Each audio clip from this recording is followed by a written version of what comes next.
Его школьная жизнь была простой. Просыпался утром, шел в школу и все. Хао и нравилась такая жизнь, спокойная, где никто не обращал на него внимания. Он чувствовал себя свободным и спокойным и думал, что так будет всегда. Однажды, когда Хао и был на уроке, в класс вошла красивая девушка. Ее звали Тиа Цзитао. Парни были шокированы ее неожиданным появлением. Все гадали, зачем Цзитао пришла в их класс, и не могли не восхищаться ее фигурой. Внезапно Цзитао схватила Хао за руку, пока он замечтался. Хао и был ошеломлен и не мог понять, почему Цзитао держит его за руку. К его удивлению, Цзитао выглядела смущенной. Она положила руку Хао и себе на живот и заявила, что беременна от него. Хао и был ошеломлен. Он не мог понять, что говорит Цзитао. Его одноклассники тут же взорвались от гнева, шокированные тем, что кто-то вроде Хао и мог обидеть такую девушку, как Цзитао. Камеры засверкали, когда они фотографировали его, а некоторые даже назвали его подонком. Все были в недоумении, что Хао и мог сделать что-то настолько возмутительное.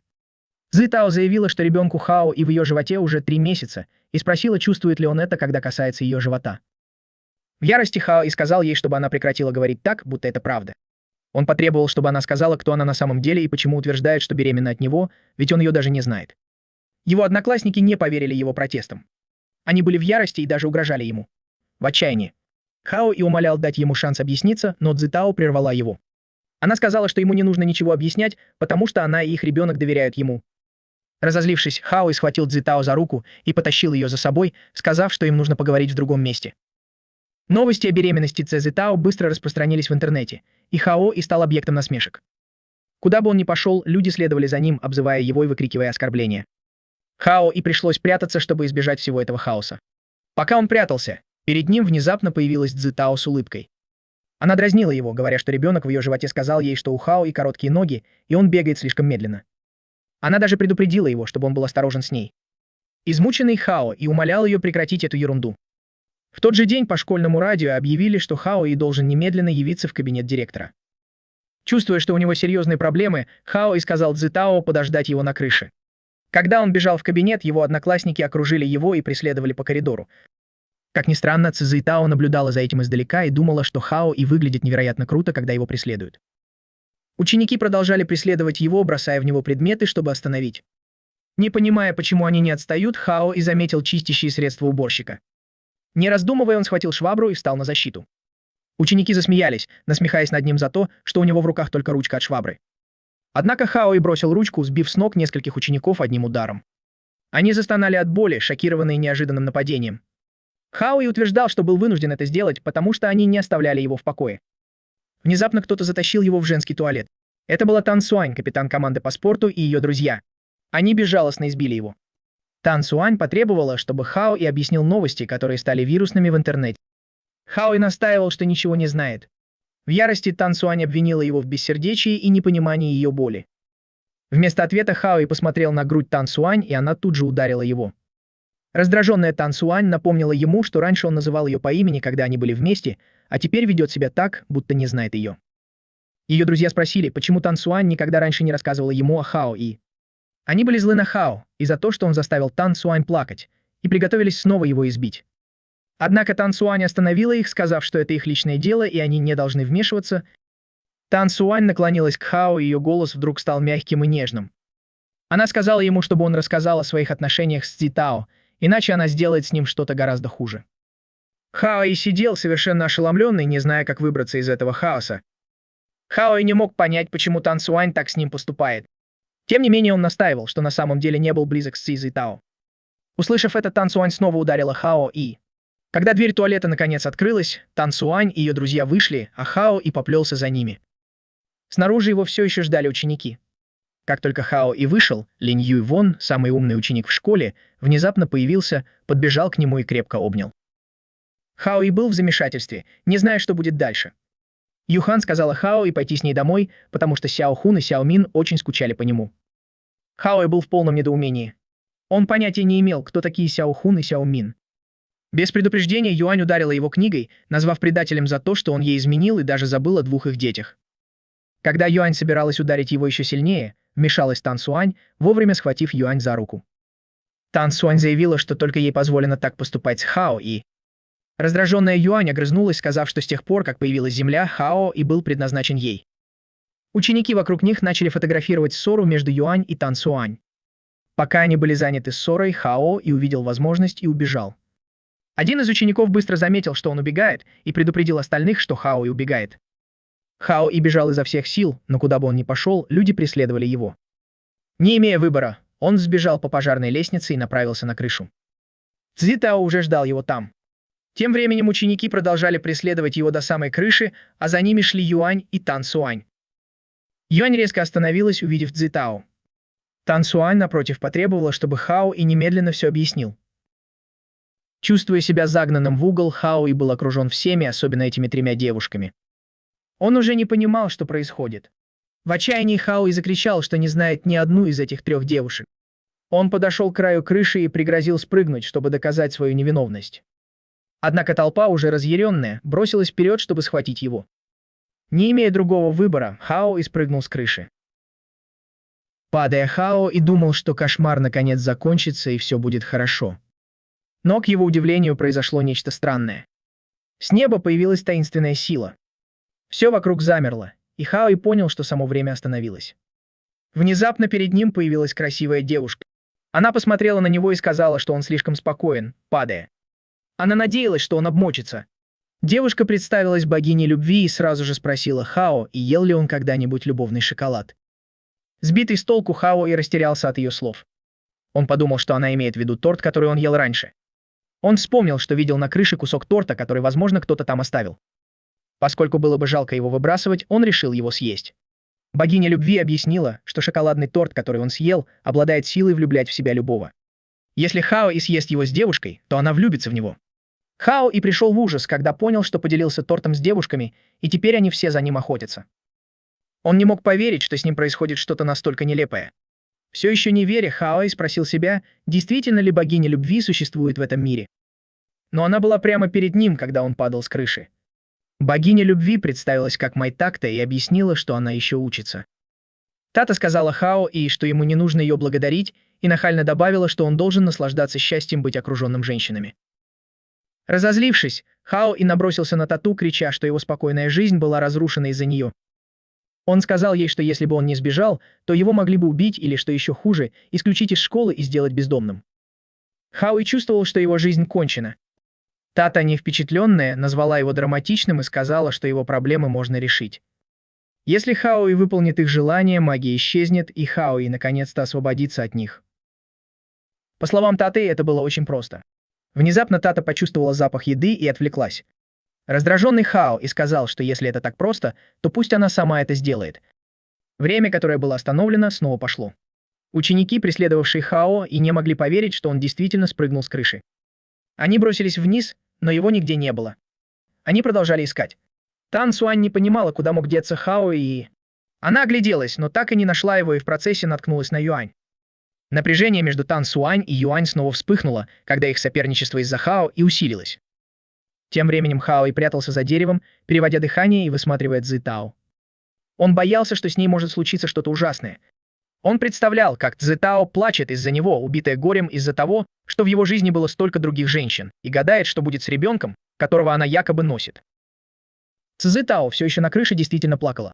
Когда Хао и наконец добрался до нее, запыхавшись, Цзитао была потрясена, но обрадовалась, увидев, что с ним все в порядке. Хао и сказал ей встретиться с ним завтра где-нибудь. Цзитао улыбнулась и игриво спросила, значит ли это, что он приглашает ее на свидание. На следующий день Хао и отвез Цзитао в больницу на обследование. Пока они сидели в приемной, люди бросали на них осуждающие взгляды. Некоторые шептались о том, что у современной молодежи нет самоконтроля, и они создают всевозможные проблемы. Цзитао прижалась к плечу Хао, и глядя на нее, понял, какая она милая вблизи. Цзитао попросила его отвезти ее за результатами анализов. Прежде чем Хао и успел ответить, Цзитао сказала, какой он добрый, и добавила, что уверена, что когда-нибудь он станет отличным отцом. Внезапно появился врач с результатами, подтверждающими, что в животе Цзитао нет ребенка. Хао и был в восторге, услышав это. Цзитао, однако, была озадачена и настаивала, что чувствовала ребенка внутри себя. Она быстро пришла к выводу, что это ее вина, и пообещала в следующий раз постараться забеременеть. Она даже предложила купить что-нибудь, чтобы ускорить процесс, утверждая, что знает об этом все. Хао и быстро сменил тему, предложив навестить ее семью, чтобы все прояснить. Когда они приехали в дом Цзитао, Хао и был ошеломлен. Это был огромный особняк, практически замок.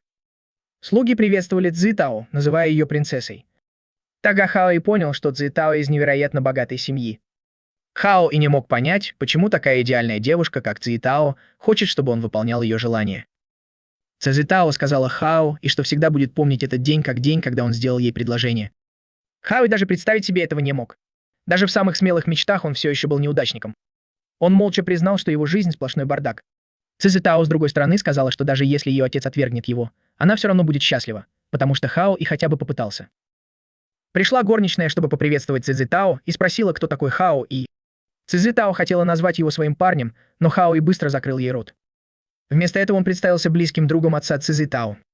Горничная тепло поприветствовала Хао и... Хао и был ошеломлен, узнав, что Цзитао живет одна. Горничная объяснила, что отец Цзитао работает за границей и никогда не возвращается домой, и ей жаль Цзитао. Тогда Хао и решил, что лучше уйти, раз отца Цзитао нет дома. Однако горничная настояла, чтобы Хао и остался, сказав, что Цзитао специально попросила его не уходить. В этот момент прибыл один из охранников Цзитао с новостями из школы. Из школы позвонили и сообщили, что ученик по имени Хао и похитил Цзитао. Услышав это, Хао и начал выбираться из дома, пытаясь сбежать. Горничная сказала, что имя Хао и показалось ей знакомым. Однако охранники Цзитао были в ярости на Хао и собирались его избить. Он умолял их, настаивая, что они неправильно поняли ситуацию, но горничная все равно приказала им напасть на него. В итоге Хао и сильно избили. Цзитао пришла как раз вовремя и приказала своим охранникам отпустить Хао и заявив, что они с Хао и влюблены. Охранники на мгновение замешкались, но один из них усмехнулся и сказал, что если Цзитао действительно любит кого-то вроде Хао, и то миру скоро придет конец. Он приказал остальным прикончить Хао и... Снова на него жестоко напали. Цзитао кричала, что ей все равно, беден Хао и или нет. Даже если он сможет только содержать ее, она все равно выйдет за него замуж. Несмотря на ее слова, охранники не проявили милосердия и продолжали избивать Хао и... Сквозь слезы Цзитао пообещала в следующий раз постараться сильнее, хотя она больше не была беременна. Она призвала Хао и завтра тоже постараться. Услышав это, охранники еще больше разозлились и усилили нападение на Хао и... Наконец Цзитао умоляла их прекратить пытать Хао и... К этому моменту Хао и уже был прижат к стене и, задыхаясь, умолял Цзитао замолчать. Цзитао быстро подняла Хао и на ноги и потащила в комнату, захлопнув за ними дверь. Охранники продолжали стучать в дверь Цзитао, требуя объяснить, что Хао и делает внутри. Цзитао отказалась открывать и заявила, что ее любовь к Хао и чиста и искренна. Хао и запаниковал, зажал рот Цзитао рукой, умоляя ее перестать кричать. Охранники снаружи продолжали стучать в дверь, предупреждая Цзитао, чтобы она не поддавалась на уловки Хао Ия. Тем временем Хао и разочарованно вздохнул и случайно заметил старый календарь на столе Цзитао. В календаре была пометка о лучшем дне в ее жизни, дне, когда она обедала с отцом. Охранники продолжали стучать в дверь, а горничная позвонила отцу Цзитао, чтобы сообщить о случившемся. Однако ее отец отмахнулся, сказав, что это не важно, главное, чтобы Цзитао была в безопасности. Он даже велел горничной перестать беспокоить его такими пустяками. Внезапно Хао и распахнул дверь и выхватил телефон у горничной. Он закричал в трубку, заявив, что это он похитил Цзитао, и вызвал ее отца навстречу. Охранник, впечатленный смелостью Хао, и решил приготовить ему еду, чтобы он не был голоден, когда встретится с отцом Цзитао. Вскоре во дворе приземлились 2 вертолета, и несколько машин подъехали к воротам. Хао и собрался с духом, убежденный, что богатство можно получить только упорным трудом. Он знал, что зашел слишком далеко, чтобы отступать. Наконец, отец Цзитао прибыл в дом, и охранники с почтением выстроились, чтобы поприветствовать его. Отец Цзитао подошел к дому со своими подчиненными, и все телохранители почтительно приветствовали его. Хао и чувствовал пугающую ауру, исходящую от отца Цзитао. Отец Цзитао заметил, что Хао и довольно смел, раз вызвал его. Затем он приказал своим подчиненным присматривать за Хао и... Хао и почувствовал облегчение, что, возможно, ничего не случится, но его надежды быстро развеялись, когда отец Цзитао приказал своим людям проучить Хао и... Снова на него напали. Цзитао попыталась вмешаться, сказав отцу, что Хао и невиновен. Она показала ему результаты своего обследования, доказывающие, что она не беременна. Это заставило отца Цзитао остановить своих людей, и он повернулся к Хао и спрашивая о его истинных намерениях. Тогда Хао и спросил, если бы он не утверждал, что похитил Цзитао, пришел бы отец Цзитао домой, чтобы увидеть ее, или просто продолжал бы забывать о ней. Отец Цзитао был потрясен словами Хао и, а сама Цзитао была глубоко тронута. Хао И продолжил объяснять, что Цзитао все еще нужна ее отцу, но он этого не видит. Хотя отец Цзитао подарил ей роскошный дом, личных телохранителей и слуг и позаботился о том, чтобы она никогда не голодала, разве это то, чего хотела Цзитао? Хао И страстно доказывал, что Цзитао на самом деле хотела любви своего отца. «Дарил ли ты ей эту любовь?» — закричал Хао И. Цзитао была переполнена эмоциями от слов Хао И. Отец Цзитао в ярости схватил Хао И за воротник и закричал: «Что ты знаешь о любви? Думаешь, деньги растут на деревьях?» Хао И умолял его перестать причинять боль своей семье.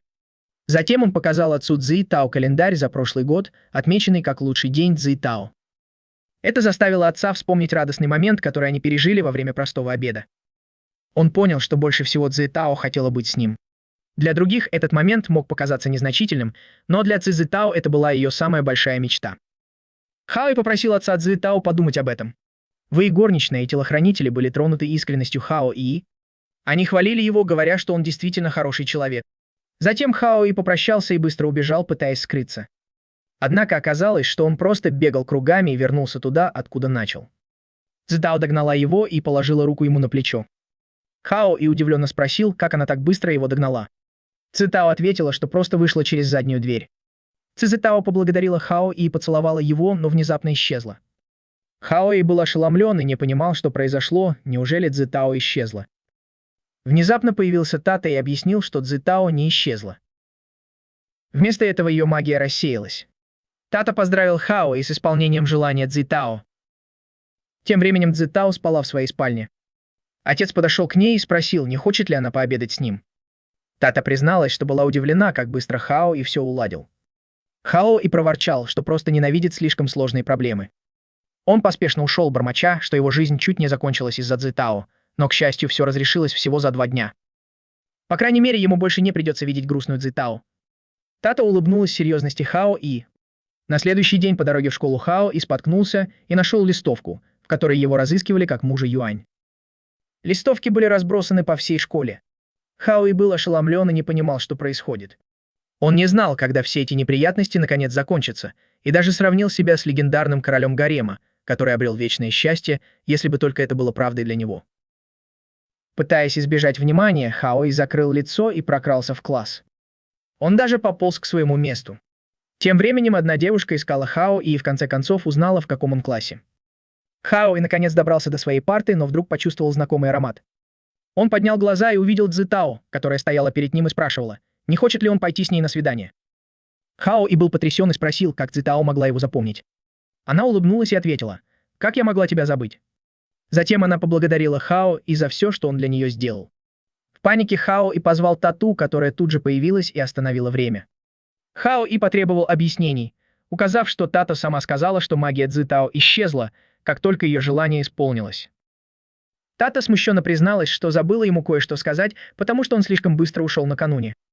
Когда любовная магия закончилась, заколдованные воспоминания тоже исчезли, но обычные воспоминания остались нетронутыми. Все, что произошло за эти 2 дня, не забудется Цзитао, а значит, все чувства, которые Цзитао испытывала к Хао, исходили только из ее сердца. Прежде чем Хао И успел пожаловаться Тате на все неприятности, Тата внезапно исчезла, и время пошло своим чередом. Как раз когда Цзитао собиралась спросить, почему Хао И упомянул Тату, Хао И быстро отмахнулся, сказав, что это не важно. Цзитао решила, что Хао И согласился пойти с ней на свидание. Внезапно появился кто-то и бросил нож, который едва не попал в Хао И. Девушку звали Аян Ши. Она назвала Хао И милой и спросила, почему он не пригласил ее на свидание. Затем Ши спросила Хао И о его отношениях с Цзитао. Испугавшись, Хао И пробормотал, что это все недоразумение. Однако Ши заявила, что сама все прояснит. Без предупреждения она страстно поцеловала Хао И в губы, шокировав одноклассников, которые кричали, что они слишком смелые. Затем Ши самодовольно спросила Цзитао, поняла ли она теперь, что Хао И принадлежит ей. Хао И, беспомощный перед Ши, отчаянно просила помощи. В этот момент появилась мать Ши и ударила ее по лицу сумкой, сказав, чтобы она прекратила. Ши, все еще не оправившись, спросила, что здесь делает ее мать. Мать была ошеломлена тем, что Ши приехала из Америки только ради того, чтобы увидеться с ним. Хао И нервно поздоровался с матерью Ши, но они обе тут же велели ему замолчать. Мать Ши потребовала, чтобы Ши вернулась домой, но Ши отказалась, смело заявив, что никто не может помешать ей быть с Хао И. Мать Шии явно не одобряя отношения дочери с Хао и настаивала, чтобы Шии бросила его. Они начали ссориться прямо на глазах у всех. Мать Шии легко победила, оставив Шии лежать на земле в полном поражении. Ученики не теряли времени даром и фотографировали это зрелище. Мать Шии приказала своим подчиненным немедленно увести Шии. Когда она уже собиралась уходить, Хао и нервно спросил, действительно ли она собирается забрать Шии обратно в Америку. Мать Шии просто ответила, что пригласить кого-то — это одно, а попросить уйти — совсем другое. Затем она зловеще посоветовала Хао и подумать о страховке. Испугавшись, Хао пробормотал, что его жизнь скоро может закончиться. Когда он обернулся, перед ним внезапно появилась Тата, напугав его. Разозлившись, Хао отругал Тату за то, что она подкралась к нему, и сказал, чтобы она не появлялась из ниоткуда, как призрак. Несмотря на то, что он назвал ее милой и похожей на богиню, он проворчал, что ее поведение пугает, как привидение. Издалека Цзэтао заметила, что Хао и, похоже, разговаривает сам с собой, и ей стало интересно, что он делает. Заинтересовавшись, она подошла к нему. Тем временем Тата спросила Хао, и ела ли Шии волшебный шоколад. Хао и вздохнул, сказав, что Шии всегда была такой, его самая страшная подруга детства. По словам родителей, Хао и Шии, он играли вместе с самого детства, ходили в одну начальную и среднюю школу. От одной мысли об этом у него разболелась голова. Внезапно Хао и почувствовал, что кто-то стоит у него за спиной. Цзэтао в панике попыталась спрятаться за 3 листьями, но это было бесполезно, потому что Хао и все равно ее видел. Смутившись, Цзэтао сказала, что не хочет вмешиваться в отношения Хао и Шии, ведь они друзья детства. Собравшись с духом, Цзэта сказала, что им лучше забыть о планах на завтра. Но Хао и, растерявшись, сказал, что забыл обсудить время и место встречи. Извинившись, он признался, что не умеет выбирать места, и попросил Цзэтао сказать, есть ли у нее на примете какое-нибудь место. Услышав это, Цзэтао улыбнулась и ушла. Татао, наблюдая за происходящим, заметила, что Хао и, похоже, начинает нравиться Цзэтао после всего, что они пережили. Раздраженный Хао и ответил, что это он во всем виноват, что все это подстроил. Он предупредил Тату, чтобы она перестала за ним ходить, и ушел. Хао и направился к крыше школы, пытаясь привести мысли в порядок. Но на лестнице он столкнулся с Суаном. Не говоря ни слова, Суан ударила его и приказала немедленно следовать за ней. Хао и столкнулся с Суаном на лестнице, и Суан тут же ударила его. Она холодно заявила, что их отношения закончились. Хао и невозмутимо ответил, что ему все равно, расстались они или нет, и добавил, что с таким резким отношением Суан никогда никому не понравится. В ярости Суан ушла, оставив Хао и в напряжении и разочаровании. Через несколько минут появилась Тацу и спросила, что случилось с Хао и за то время, пока ее не было. Хао и объяснил, что Суан только что ударила его и бросила. Хотя чувства Суан были фальшивыми, он все равно расстроился из-за того, что его бросили. Затем он спросил Тату, почему Суан решила расстаться. Потому что проблема не была решена. Тата усмехнулась и сказала, что Хао и явно не понимает женщин. Она объяснила, что когда большинство женщин просят о расставании, это обычно предупреждающий знак. Тата исчезла, прежде чем Хао и успел ответить, и он забеспокоился, что с Суан может случиться что-то ужасное. Он даже подумал, что она может играть сама с собой. Позже в тот же день Хао и увидел, как Суан наказывает группу мальчиков, заставляя их отжиматься. Они выглядели совершенно измотанными, пытаясь выполнить сотни отжиманий, которые требовала Суан. Она отругала их, сказав, что они заслужили это наказание за то, что проиграли пари девочкам. Один из мальчиков попросил прощения, пообещав, что больше не будет ее недооценивать. Вместо того, чтобы простить его, Суан облила его водой. Тата и Хао и наблюдали за происходящим издалека. Тата заметила, что Суан была по-настоящему жестокой, оставаясь совершенно невозмутимой, несмотря на то, что только что рассталась. Видя, насколько все плохо, Хао и решил вмешаться и спасти бедных мальчиков. Тата подразнила его, сказав, что он сам едва может спастись. Хао и подошел к Суан, пытаясь ее урезонить. Он сказал ей, что это было просто пари и не нужно так сильно их мучить. Суан усмехнулась, насмехаясь над Хао и за то, что он посмел ей перечить после того, что между ними произошло. Мальчики приветствовали Хао и называя его своим спасителем, но Суан быстро заставила их замолчать, снова облив водой. В панике, чтобы защитить мальчиков, он выхватил распылитель воды у Суан, но в борьбе случайно облил ее, полностью промокнув. Застыв от страха, Хао и приготовился к худшему, уверенный, что Суан его убьет. Но вместо этого Суан посмотрела на него и сказала, что он слишком добрый и слишком всех любит. Она наконец поняла, почему Хао и не может быть верным. С этими словами Суан развернулась и ушла. Мальчики, освободившись от наказания Суан, обрадовались появлению Хао и. Они не могли поверить, что у него хватило смелости противостоять ей, учитывая, насколько она была ужасна. Суан тем временем направилась в ванную, чтобы привести себя в порядок. Пока она умывалась, она не могла перестать думать о Хао и... Она пробормотала, что он ничтожество, которое не заслуживает ее любви. Решив двигаться дальше, она сказала себе, что все кончено, а завтра будет новый день. На следующий день Хао и проспал, и, проснувшись, обнаружил, что Ши лежит на его кровати. Он был шокирован и спросил, что она делает в его комнате. Ши невозмутимо назвала его милой и сказала, чтобы он уже вставал. Она спросила, почему он так торопится, ведь сегодня воскресенье. Затем она игриво спросила, есть ли у Хао и свидание. Хао и ответил, что собирается купить книги и закончить школьные задания. Услышав это, Ши вышла из комнаты и закрыла за собой дверь. В панике Хао и закричал, что не хочет сидеть взаперти в своей комнате в день своего первого свидания, но Ши спокойно сказала ему расслабиться и остаться дома. В гостиной Ши столкнулась с родителями. Они спросили, где Хао, и Ши сказала, что он хочет остаться дома и учиться. Она также сказала, что Хао и попросил ее купить ему книги. Чтобы убедиться, что ее план сработает, она попросила их не открывать дверь Хао и... Мать Хао, и явно что-то подозревая, повернулась к мужу и сказала, что их сына соблазняют, и спросила, почему он ему не советует. Отец Хао и отмахнулся, сказав, что это не так уж плохо, когда о нем заботится девушка. Раздраженная мать Хао и сравнила его с Юном и отругала за беспечность. Пытаясь сменить тему, отец Хао и сказал, что чай очень вкусный. Тем временем Хао и стучал в дверь своей спальни, прося кого-нибудь выпустить его, но никто не ответил. В отчаянии он вылез в окно и попытался пробраться по карнизу здания. Когда он проходил мимо окна соседа, маленький ребенок внутри начал плакать и обвинил Хао и в том, что он извращенец, который подглядывает. Хао и в отчаянии закричал, что он не извращенец. Ему просто нужно было воспользоваться их дверью, чтобы сбежать. Тем временем Цзы Тао все еще ждал Хао и в месте, где они договорились встретиться. Она ждала уже довольно долго и вдруг забеспокоилась, особенно после того, как вспомнила, как Ши поцеловала Хао и в классе накануне. Она вспомнила, как Ши заявила, что Хао и принадлежит ей, и тот факт, что Хао и Ши были друзьями детства, только усугублял ситуацию. Цзы Тао начала думать, что их встреча уже не состоится. Внезапно к ней подбежал Хао и, извиняясь за опоздание из-за того, что произошло дома. Цзы Тао улыбнулась, сказала, что все в порядке, добавив, что она тоже только пришла. Затем она пригласила Хао и выпить с ней чаю.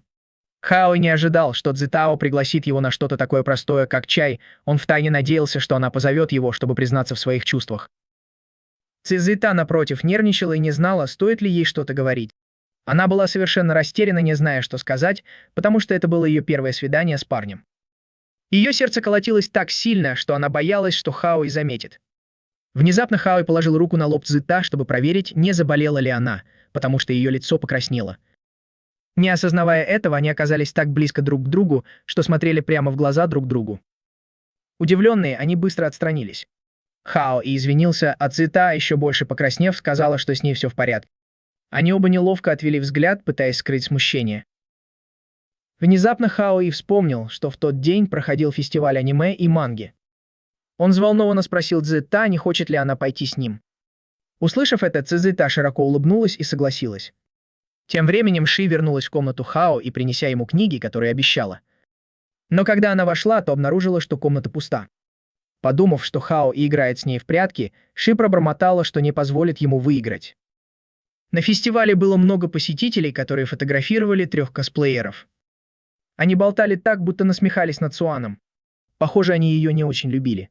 Когда Цзы Тао и Хао и проходили мимо, многие посетители повернулись, чтобы посмотреть на Цзы Тао, очарованные ее красотой. Цзы Тао очень хотела взять Хао и за руку, но не могла заставить себя это сделать. Хао и тоже хотел, чтобы Цзы Тао взяла его за руку, и на мгновение подумал, что сам возьмет инициативу в свои руки. Но толпа была слишком шумной, и момент казался неподходящим. Внезапно мимо пробежала группа людей, выкрикивая имя Суана. Толпа была в таком возбуждении, что они столкнулись с Цзы Тао, которая чуть не упала. К счастью, Хао и быстро подхватил ее, прежде чем она упала. Хао и был потрясен, увидев, что все эти люди собрались, чтобы сфотографировать Суана, того самого Суана, который бросил его накануне. На фестивале Суан выглядела невероятно милой и очаровательной, совсем не такой, какой она была в школе. Когда Суан обернулась и увидела, что он стоит рядом, она замерла от шока. Она не ожидала увидеть его на фестивале. На фестивале аниме и манги Суан была в костюме косплеера, когда вдруг заметила, что на мероприятие пришел Хао и... Она хотела догнать его, но из-за толпы посетителей, которые ее фотографировали, ей было трудно уйти. В конце концов, Суан удалось подойти к Хао и сразу же спросить, зачем он пришел на фестиваль. Неужели только для того, чтобы посмеяться над ней? Внезапно Цзита окликнула Хао и, сказав, что посетители на фестивале были очень страшными. Они продолжали фотографировать, и Цзита забеспокоилась. Внезапно Суан заметила на фестивале членов своего спортивного клуба, поэтому быстро схватила за руку Цзита, чтобы увести их в другое место. В этой ситуации Суан ничего не оставалось, как мило улыбнуться посетителям, выкрикивающим ее имя. Толпа чуть не упала в обморок от того, как очаровательно она выглядела. Тем временем Ши только что подошла к входу на фестиваль. Она несла меч, и посетители были в восторге, думая, что она косплеер, потому что выглядела очень круто. Однако Ши пришла не ради развлечения. Она искала Хао и, зная, что он не сможет от нее сбежать. Суан затащила Хао и Цзита в комнату, чтобы ее не увидели члены спортивного клуба. Хао и подразнил Суан, сказав, что не ожидал, что ей понравится косплей, и что он ей действительно идет. Суан разозлилась и ответила, что Хао и все еще смеется над ней. Хао и отрицал это, говоря, что он не насмехается над ней, а делает ей комплимент. Затем Суан закрыла рот Хао и проворчала, что не пряталась бы так, если бы не он. Хао и спросил, зачем ей прятаться, ведь она выглядит мило. Услышав это, Цзита подумала, что, возможно, у него есть слабость к костюмам кошек. Затем она призналась, что ей это не очень нравится. С тех пор, как она пошла в школу, девочки в их классе постоянно подвергались нападкам со стороны мальчиков. Сначала мальчики просто смотрели на красивых девочек, но потом появились две не очень привлекательные и более мускулистые девочки. Мальчики сразу же прогнали этих двух девчонок. Но на этом они не остановились. Мальчики продолжали издеваться над ними, называя их уродливыми и утверждая, что они заражены вирусами. Двух девчонок оскорбляли, обливали водой и обращались с ними как с мусором. В конце концов они расплакались, потому что больше не могли терпеть издевательства. Увидев это, Суан пришла в ярость и сразу же вмешалась, чтобы проучить мальчиков. Она отбилась от них, чем очень удивила двух девочек, над которыми издевались. Затем Суан спросила их, не хотят ли они дать отпор. Девочки сказали, что Суан невероятная и что они хотят быть похожими на нее. С того дня Суан защищала девочек в школе. Все стали считать ее примером для подражания, поэтому она не могла позволить им увидеть ее в таких милых нарядах. Если бы они увидели, то разочаровались бы, думая, что она просто издевается над ними. Они бы, наверное, бросили ее, оставив совсем одну. Хао и заметил, что, хотя у Суан были добрые намерения, она все равно скрывала свою истинную сущность от других. Он сказал ей, что она должна показать людям, какая она на самом деле, а не прятаться. Суан ответила, что такой человек, как Хао, и никогда не поймет ее чувств. Затем она назвала его козерогом и добавила, что ненавидит его. Сбитый с толку Хао и спросил, какое отношение к этому имеет козерог. Внезапно по громкоговорителю объявили, что скоро начнется 12-й женский турнир в Ривер-Сити. Цзита быстро напомнила им, что скоро начнется конкурс косплея. Однако Суан сказала, что это бессмысленно, потому что для участия в конкурсе нужно 3 человека. Если у них не будет 3 человек, они не смогут участвовать, поэтому она всегда приходила одна, чтобы защитить свой титул. Но теперь у нее больше нет права участвовать. Цзита, похоже, поняла ситуацию и предложила идею. Поскольку им нужно было 3 человека, она предложила, чтобы они с Хао и присоединились к Суан и участвовали вместе. Суан удивилась, что такая идея может сработать. Однако Хао и подумал, что это невозможно, потому что он парень. Но Суан было все равно, и она сразу же потащила Хао и в раздевалку, чтобы подготовить его как косплеера девушку. Пока они занимались превращением Хао, и Шейли заметила их. После недолгих уговоров Хао и, наконец, превратился в невероятно очаровательную косплеершу. Суан сказала, что Хао и выглядит так мило, что даже она завидует ему. Цзита тоже согласилась, сказав, что Хао и выглядит потрясающе. Когда Хао и вышел из раздевалки и увидел себя в зеркале, он был в шоке от своего вида. Он потренировался приветствовать посетителей милыми жестами и представился как Югой. Однако он не мог не испытывать отвращения к себе за такое поведение. Он не знал, что Шейли фотографирует его издалека. Разозлившись на Хао из-за того, что он ей солгал, она все равно не могла не восхищаться его переодеванием. Она подумала, что это так мило, что она могла бы съесть его одним укусом. Шейли решила, что у нее есть новый план, как повеселиться с Хао И. Внезапно Суан расплакалась, обнаружив, что костюм, который она собиралась надеть на конкурс, порвался. Цзита спросила, кто мог так жестоко поступить с Суан. Хао и вспомнил, что были люди, которые не хотели, чтобы Суан победила, поэтому они прибегли к таким грязным уловкам. Хао и спросил Суан, почему она просто не надела другой костюм, раз этот испорчен. Однако Суан неправильно его поняла, решив, что он намекает, что такая, как она, не подходит для такого наряда. Хао и сразу же пояснил, что он не это имел в виду, но Суан теперь расстроенная огрызнулась, что не нуждается в его жалости. Она заплакала и убежала, а Хао и звал ее, но не мог остановить. Те, кто испортил костюм Суан, были теми же девушками, которые раньше сплетничали о ней в холле. Они спланировали этот саботаж, чтобы самим выиграть конкурс. Хао и спросил Цзита, дорогой ли костюм Суан. Цзита объяснила, что в первый раз Суан победила, потому что надела костюм, который шила сама, и он был для нее незаменим. Суан бросила порванный костюм и выбежала на улицу. Хао наконец понял, почему Суан так старалась сохранить свой секрет. Она очень боялась, что другие узнают о ней. В тот момент Суан, казалось, потеряла желание сопротивляться, но важнее всего было то, что им все равно нужно было участвовать в конкурсе и победить. Находясь в ванной, Хао и пытался вспомнить, что нужно делать косплееру. Сначала представиться, а затем продемонстрировать свою уникальность как главную достопримечательность. Он все еще не нашел Суан, а Цзита не смогла найти подходящий костюм. Похоже, Хао и придется выйти на сцену первым. Внезапно появилась Тата, напугав его. Хао и напомнил ей, что она в мужском туалете. Тата небрежно спросила, не нужна ли Хао и помощь. Хао и спросил ее, как ему выиграть конкурс косплея и удивить всех. Ему в голову пришла идея, когда он подумал о сюрпризах, и он уставился на Тату. Чувствуя себя неловко под пристальным взглядом Хао, и Тата неловко поежилась. Наконец-то начался конкурс косплея для женщин, и Хао, и представившись как я, и должен был выйти первым. Он немного нервничал, потому что толпа была огромной. Некоторые девушки смеялись над его глупым именем, спрашивая, не хочет ли он занять первое место. Они издевались над ним, высмеивая его усилия. Хао и убеждал себя, что справится. Выйдя на сцену, он очень нервничал под лестницей и вспышками камер. Он попытался поприветствовать их, но от волнения споткнулся и упал. Толпа разразилась смехом, называя его бесполезным и жалким. Хао и на мгновение замер, а потом вдруг надел маску Кубы, улыбнулся и попросил их перестать кричать на него. Вся толпа была ошеломлена. Они тут же начали хвалить его, восклицая, какой он милый. В одно мгновение все влюбились в Хао, и... Девушки, которые раньше насмехались над ним, поняли, что конкурс — это не просто набор очков. Главное — популярность. Хао и удалось завоевать расположение толпы. Он пообещал себе, что в следующий раз сделает еще лучше, а остальное оставил Суан и Цзита. Он не собирался сдаваться. Тем временем Тата искала Суан, но ей было трудно, потому что все на мероприятии были похожи друг на друга. Цзита все еще бегала в поисках Суан. Хао умолял ведущего дать ему еще немного времени, чтобы дождаться своих друзей. Он продолжал просить еще немного времени, но ведущий отказался, сказав, что 3 группы уже выступили, и они не могут больше задерживать группу Хао и. Если так будет продолжаться, группа будет дисквалифицирована. Ведущий попросил Хао и быстро решить проблемы своей группы. Затем он объявил, что следующей выступит группа Хао и... Хао вышел на сцену и на мгновение замер, заставив ведущего спросить, почему он просто стоит там. Толпа начала скандировать имя Суан снова и снова. Сверху Суан увидела Хао и... Собравшись с духом, Хао и наконец заговорил, чтобы успокоить всех. Затем он начал петь в своей самой милой манере. Зрителям понравилось, но они продолжали кричать, требуя, чтобы Суан вышла на сцену.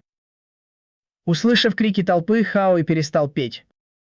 За кулисами 3 косплееров, которые испортили костюм Суан, смотрели выступление Хао и... Они были уверены, что зрителям быстро надоест выступление Хао, и они даже назвали его клоунадой. Зрители продолжали кричать, требуя, чтобы Суан вышла на сцену, и Хао и умолял их послушать. Он объяснил, что пришел на фестиваль с другом и сказал, что, по его мнению, Суан страдает больше всех. Чтобы никого не обидеть, Суан всегда старалась скрыть свою истинную сущность, но никто не понимал, как сильно она скрывает то, что любит. Он продолжил, сказав, что видел, как сильно Суан любит косплей. Хотя сначала это его шокировало, он хотел сказать Сион, что в костюме она была самой уверенной и естественной версией себя, которую он когда-либо видел. Затем Хао и крикнул, спрашивая, где Суан и слышит ли она его. Он умолял ее выйти. Внезапно перила над сценой сломались, и Суан упала. Толпа ахнула от страха, опасаясь, что с ней случится что-то ужасное. В этот момент время, казалось, остановилось. Хао легко поймал Суан и обнял ее. Чудесным образом они оба превратились в новые костюмы. Толпа разразилась аплодисментами, пораженная невероятным видом Хао и Суан. Зрители предположили, что у них, должно быть, было много спонсоров, и они потратили целое состояние на свои костюмы. Камеры без остановки щелкали, пока все фотографировали их. Хао повернулся к Суан и спросил, все ли с ней в порядке. Ведущий объявил, что, похоже, у них уже есть победители, потому что реакция толпы была такой восторженной. В центре зала Цзита смотрела выступление Хао и Суан и призналась, что это было действительно потрясающе. Хотя ей было немного грустно, что она не была там. Ведущий даже пошутил, что не ожидал, что Хао и знает фокусы. Суан посмотрела на Хао и сказала, что это совсем не похоже на магию, требуя, чтобы он объяснил, что произошло на самом деле. Однако Хао и не смог заставить себя рассказать ей. Тата, наблюдавшая за происходящим из-за кулис, вздохнула с облегчением, радуясь, что все было сделано вовремя. Тем временем Шу Ли наблюдала за Хао и Суан из-за сцены, раздраженная тем, что Суан внезапно стала такой уверенной в себе после того, как Хао и изменил ее внешность. Назвав Суан шлюхой, Шу Ли пробормотала, что хочет разрезать ее пополам. Внезапно Шу Ли услышала, как несколько девушек говорят о Суан. Они были удивлены, что Суан все еще выступала, даже после того, как они порвали ее костюм. Они признались, что Хао и выглядит очень мило, и даже обсудили, что в следующий раз пригласят Хао и в свою группу. Они не могли перестать восхищаться тем, какой милой была Хао, и... Услышав это, Шу Ли пришла в ярость. Поняв, что эти девушки собираются украсть Хао, и она решила проучить их. В раздевалке Суман была явно измотана после выступления. Хао и спросил ее, все ли в порядке, напомнив, что они победили. Суан отругала Хао и за то, что он зашел в женскую раздевалку, и велела ему уйти. Хао объяснил, что его одежда была в комнате. Суан сказала ему подождать снаружи и сказала, что сначала переоденется. Хао и настаивал, что она должна пойти первой, потому что он может быстро переодеться, но Суан отказалась. Они начали спорить, кто должен переодеться первым. В разгар их ссоры Суан толкнула Хао и... Внезапно они оказались лицом к лицу. Суан на мгновение замерла, а затем ударила Хао и по лицу. Суан быстро закрыла дверь, но Хао и крикнул, что его одежда все еще внутри. Не раздумывая, Суан бросила ему одежду и обувь. Снова захлопнула дверь и назвала его извращенцем. В этот момент к Хао и подошла Тата и спросила, не попал ли он в беду. Разозлившись, Хао и огрызнулся на нее, спросив, как она вообще может задавать нам вопросы. В конце концов, разве не она устроила весь этот беспорядок? Тата замерла от шока, только когда поняла, что Хао и был раздет. Смутившись, она закрыла глаза и сказала ему быстро одеться из уважения к богине, которая ему помогла. Хао и все еще злился и обвинил Тату в том, что она не предупредила его, что костюм исчезнет через некоторое время. Извинившись, Тата призналась, что не очень хорошо владеет магией и часто ошибается, когда нервничает. Она призналась, что у нее самый низкий ранг среди всех ее сверстников. Хао и смягчился и заверил Тату, что это не ее вина. Он признался, что если бы она не появилась в нужный момент, он бы не смог спасти Суан. Затем Хао и поблагодарил Тату, признав, что это благодаря ей он всегда был под присмотром. Тата удивилась, насколько странными могут быть люди. Затем Цзитао подошел к Хао и пригласил его домой. Хао и вдруг понял, что совсем забыл о ней. Он спросил, пойдет ли Суан с ними, но Суан сказала ему идти без нее. Любопытная Суан спросила, почему Хао и вообще решил пригласить ее пойти с ним домой. Она и не подозревала, что 3 девушки, которые ранее испортили ее костюм, оказались запертыми в шкафу, где она переодевалась. Видимо, Шейли заперла их там. Тем временем Хао и проводил Цзэтао только до станции, потому что у него были другие дела. Цзэтао предположил, что это связано с Суан. Прежде чем расстаться, Цзэтао поблагодарила Хао и за то, что он проводил ее до станции, сказав, что у нее был замечательный день. Когда она ушла, Хао и подумал о том, какая Цзэтао внимательная. Но его мысли вернулись к Суан. Как у нее дела? Когда Суан вышла из здания одна, Хао и вдруг окликнул ее. Она обернулась, пытаясь понять, откуда доносится голос. Увидев Хао и одного, Суан спросила, где его Цзэтао. Хао и объяснил, что отправил Цзэтао домой без него, потому что хотел поговорить с Суан. Удивленная Суан спросила, не жалеет ли Хао и о ней. Не раздумывая, Хао и пригласил Суан к себе домой переночевать. Разъяренная Суан ударила Хао и по лицу и назвала его извращенцем. Она убежала, крича, что больше никогда не хочет с ним разговаривать. Потирая щеку, Хао и понял, что приворотное зелье на Суан должно быть уже перестало действовать, и его желание исполнилось. Но он все еще не знал, когда Суан покажет свое истинное лицо. Той ночью Хао и пришел в дом к женщине. Когда она открыла дверь, то сразу же заметила, что Хао и давно не приходил, особенно в такое позднее время. Улыбнувшись, она пригласила его войти. Той ночью Хао и пришел домой к своему учителю Джирану. Ран открыла дверь и заметила, что Хао и давно не приходил, особенно учитывая, что уже была поздняя ночь. Она пригласила его войти, а он спросил, не засиделась ли она тоже допоздна. Хао и удивился, увидев откровенный наряд Роллинс, и спросил, не могла бы она надеть что-нибудь более скромное. Рен ответила, что ее это не волнует, тем более, что в доме они были вдвоем. Хао и понял, что Рен совсем не изменилась. В доме Рен царил полный беспорядок, повсюду валялись остатки еды. Он не мог поверить, что Рен так давно не убиралась. Внезапно он увидел невесту, лежащую на стуле. Он подумал, что неудивительно, что Рен до сих пор одна. Ее жизнь была такой хаотичной, раковина была переполнена грязной посудой, а холодильник пуст. Хао и заметил, что даже злобный дух умер бы с голоду, если бы жил в ее доме. Рен спросила, зачем Хао, и пришел к ней. Может быть, его новая девушка Шейли снова его беспокоит? Хао и быстро объяснил, что Шейли не его девушка. Она просто подруга детства. Когда они были детьми, Шейли плакала, потому что Хао и всегда был лучше во всем. Она старалась изо всех сил, но все равно не могла превзойти его. Чтобы утешить ее, Хао и сказал Шейли, что однажды она обязательно добьется успеха. Через несколько дней Хао и заметил кое-что странное в Шейли. Он был озадачен тем, почему она все время преследует его и бьет. Шейли кричала на него, обвиняя во лжи.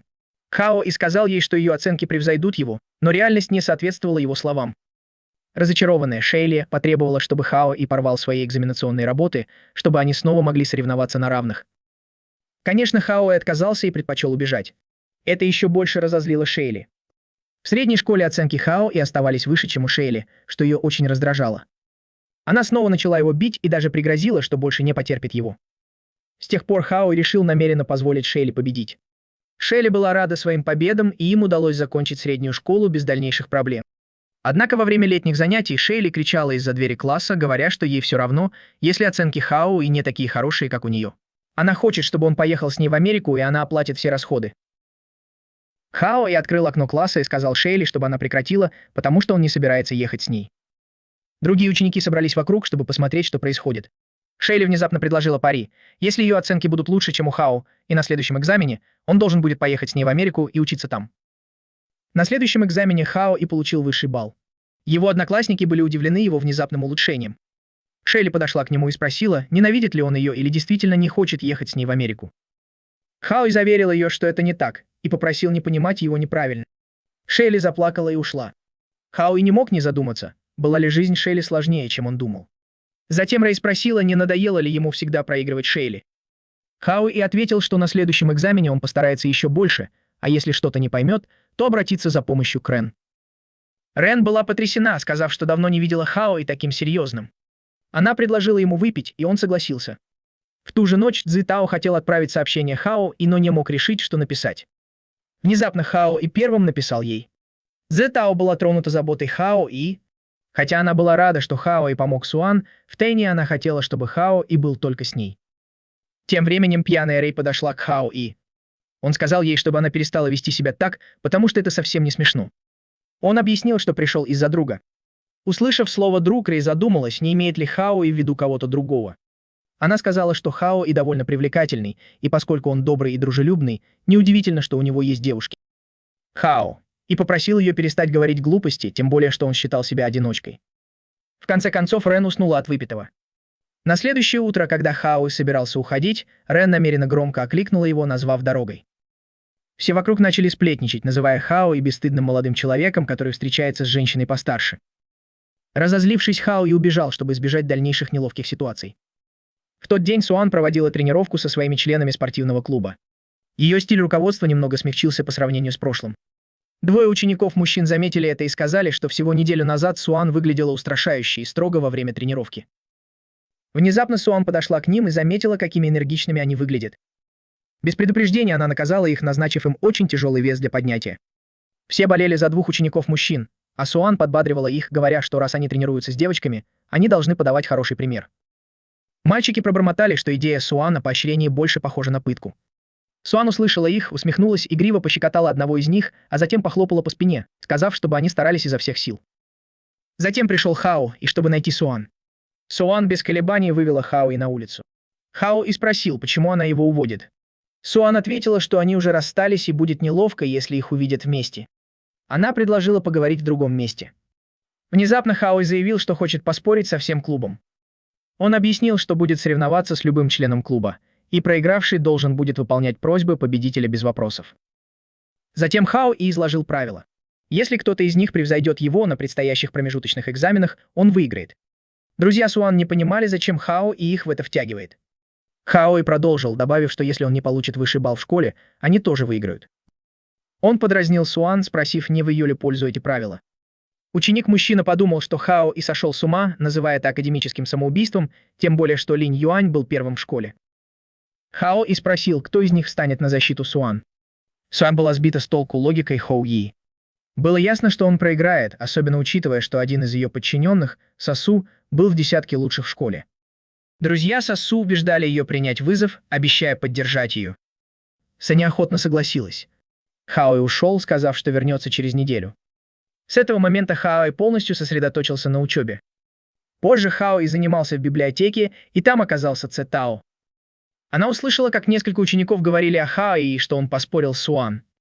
Они упомянули, что если Хао и не получит высший балл, его могут даже исключить, поэтому он так усердно занимается. Суан наблюдала за Хао из-за книжной полки, все еще не понимая, что у него на уме. В тот вечер неожиданно пошел сильный дождь, хотя до этого было солнечно. Хао И, все еще занимаясь, решил лечь спать пораньше, чтобы подготовиться к экзаменам на следующий день. Подойдя к окну, чтобы закрыть его, он заметил, что Шейли стоит снаружи под дождем. Не раздумывая, он схватил зонтик, спустился вниз, чтобы встретить ее. Увидев, как Шейли подбежала к нему и крепко обняла. Она призналась, что кто-то снова ее оскорбил, и спросила, разочаровала ли она его, несмотря на все свои усилия измениться. Хао И понял, что чувствует Шейли. Он заверил ее, что она не разочаровала его, и обнял ее, сказав, чтобы она перестала думать о плохом. В то утро Хао И ехал в школу на поезде. Все еще не до конца проснувшись после вчерашней ночи, он вспомнил, как провожал Шейли домой. Мать Шейли поблагодарила его, объяснив, что Шейли в последнее время плохо себя чувствует, и она не может отпустить ее в школу одну. Тем временем Суан умывалась, думая о Хао, и когда вдруг один из членов ее клуба сообщил ей, что Хао И только что пришел к школьным воротам. Цэ Тао подошла к Хао и, заметив, что он выглядит уставшим. Обеспокоенная, она спросила, уверен ли он, что сможет сдать экзамен в таком состоянии. Хао И заверил ее, что он готов. Вскоре после этого Суан и члены ее спортивного клуба перехватили его. Суан сказала Хао И, что у него еще есть шанс передумать, но один из ее товарищей по клубу вмешался, сказав, что уже слишком поздно. Они хотели, чтобы он провалился.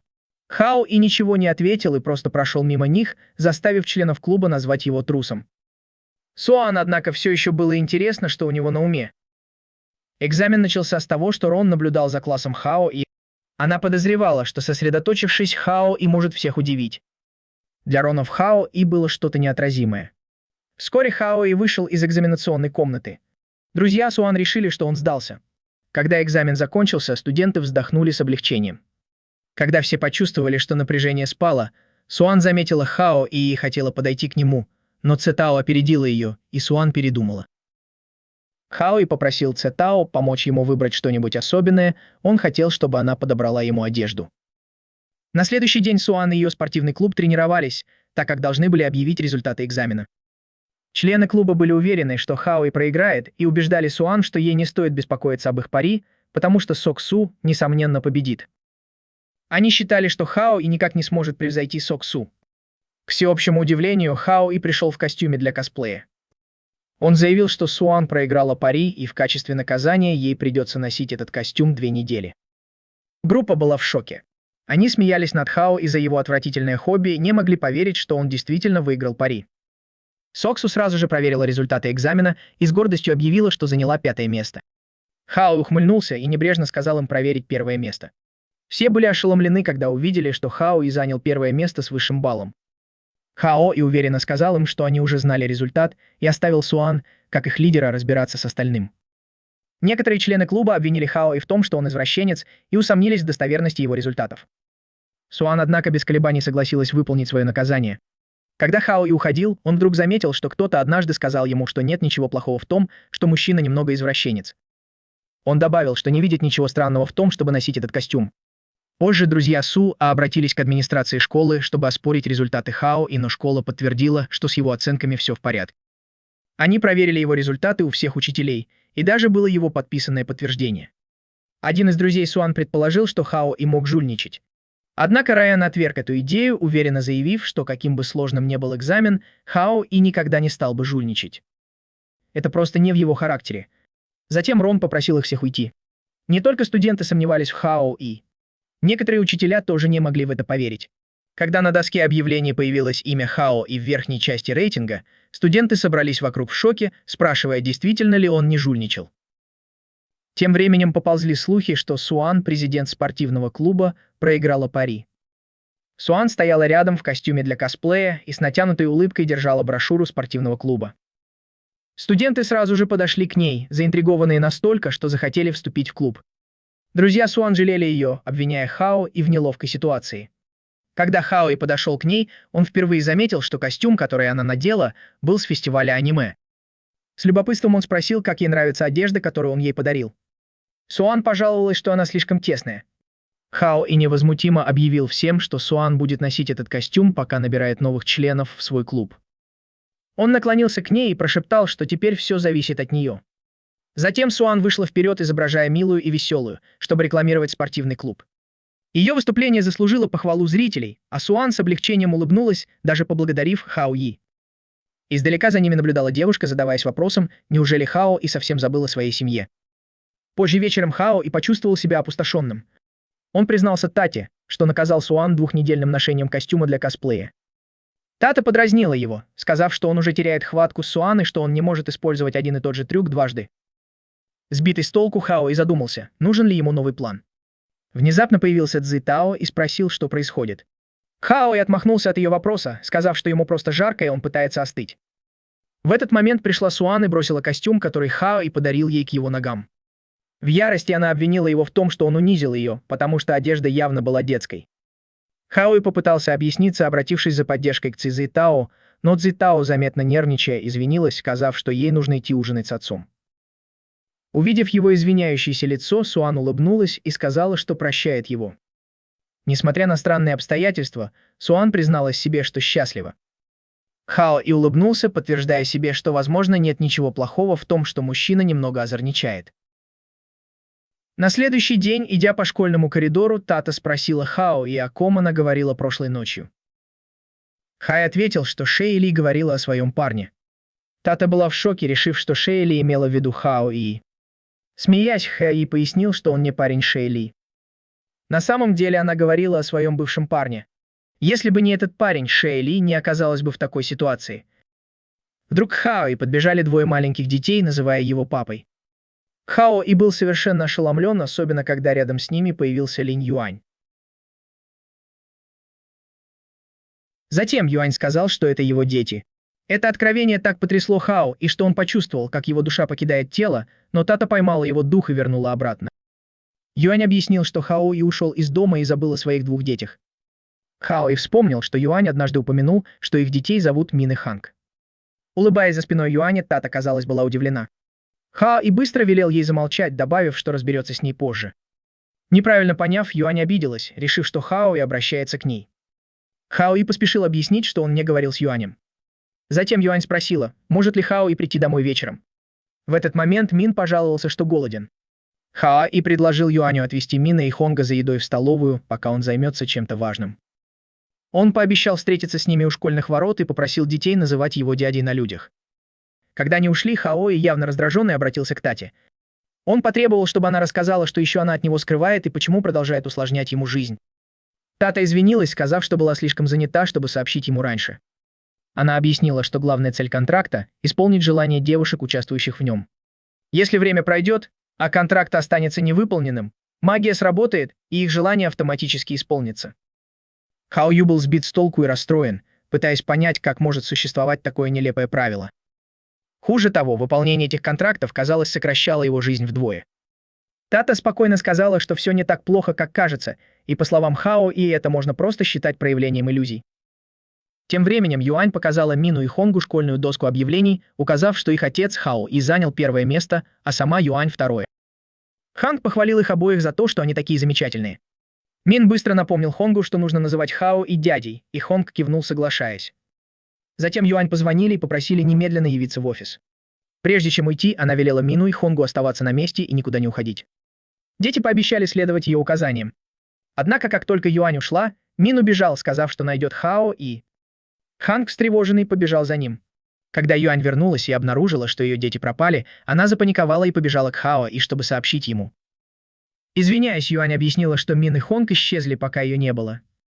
Хао И успокоил ее, пообещав поискать их на школьном дворе. Он попросил Юань подождать у школьных ворот, так как дети могли вернуться туда. Хао и заверил ее, что ничего плохого не случится. В другом месте Цзи Тао прогуливалась по территории школы и заметила плачущего Хонга. Она остановилась и мягко спросила Хонга, почему он расстроен. Ханг объяснил, что не может найти своего дядю. Цзи Тао сразу же предложила помочь ему в поисках, и Ханг обрадовался.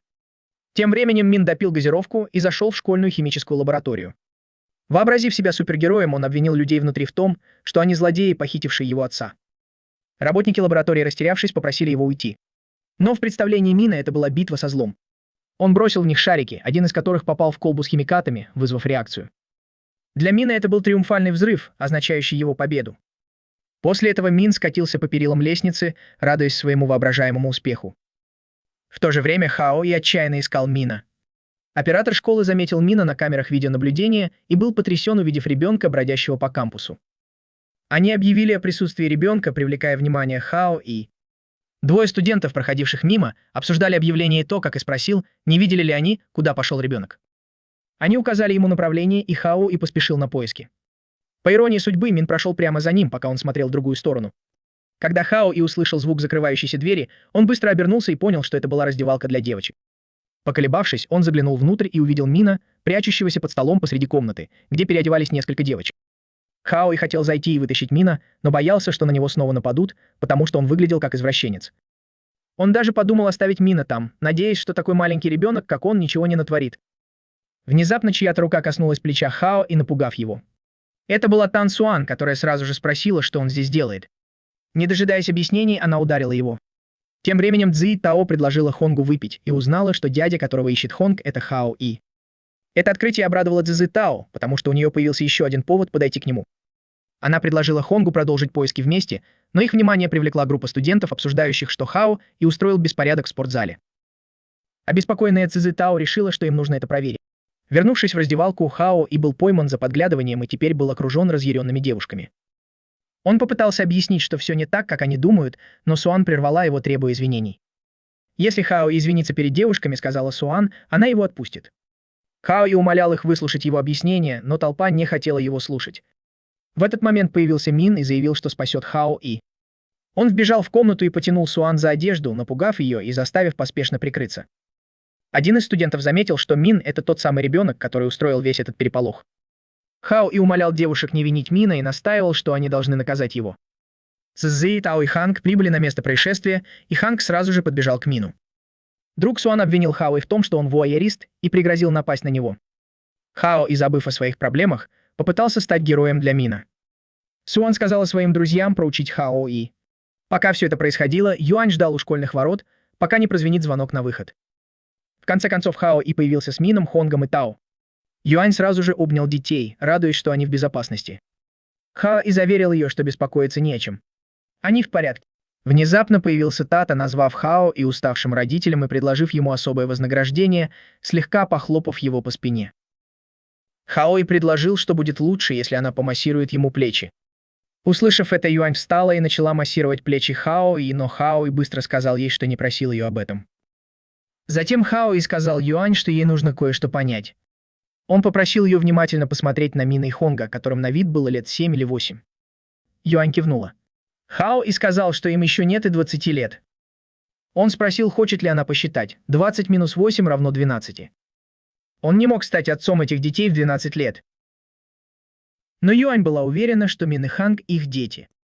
Хао И не мог понять, как она могла в это поверить. Тата вмешался, объяснив, что это сила магии. Хао И потребовал, чтобы Тата немедленно снял магию, но она предупредила его, что если она это сделает, Юань потеряет себя. Все, кто общался с Юань, уже попали под влияние магии, включая, возможно, ее семью.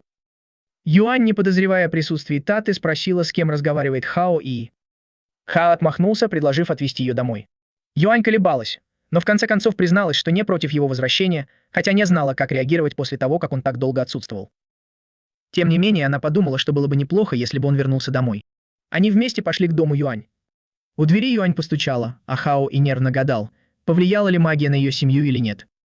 Когда дверь открылась, мимо пролетел нож, едва не задев Хао И.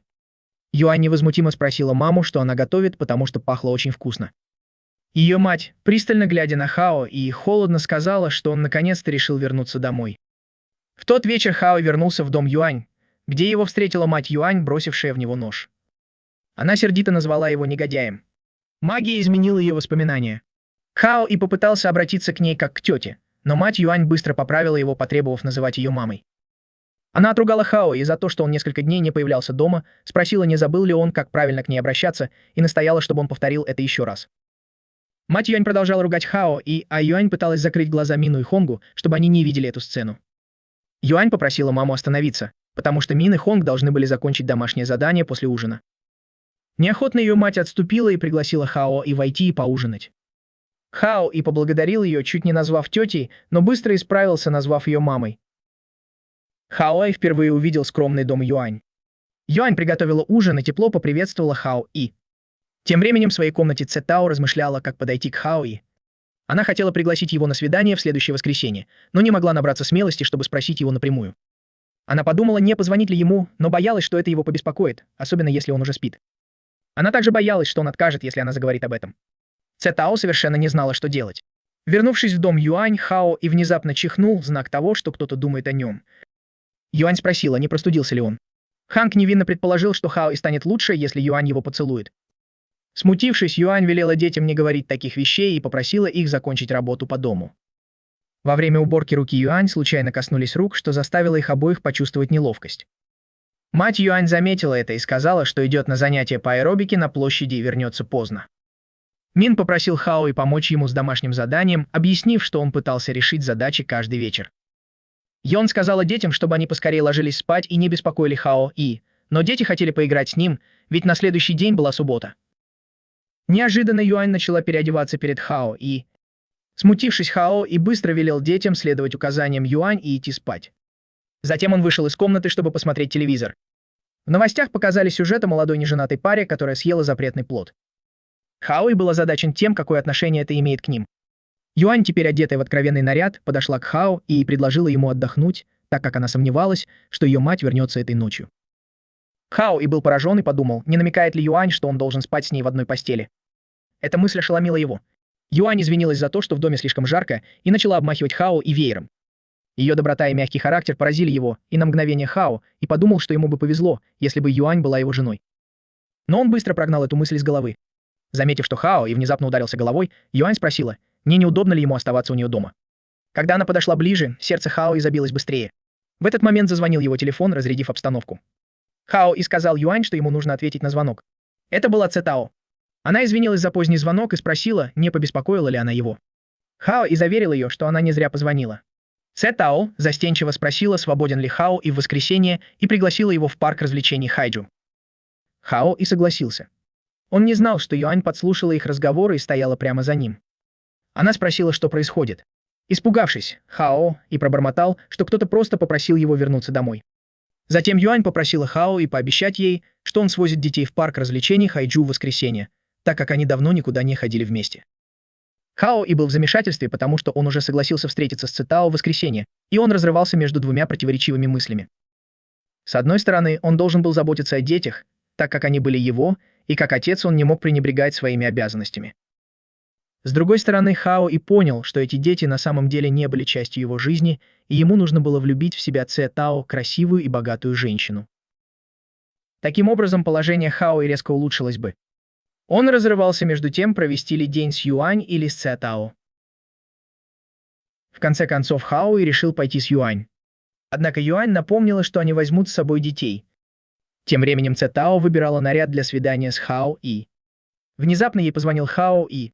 Он извинился за поздний звонок, но Цетао сказала, что все в порядке, так как она еще не ложилась спать. Хао И собирался рассказать о своих планах на воскресенье, но замолчал, вспомнив, что сказала горничная Цетао. У центнера Тао было мало друзей, и ей часто было грустно одной дома.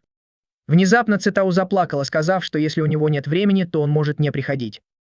Хао И сразу же решил, что не опоздает, и напомнил Цетао, чтобы она тоже не опаздывала.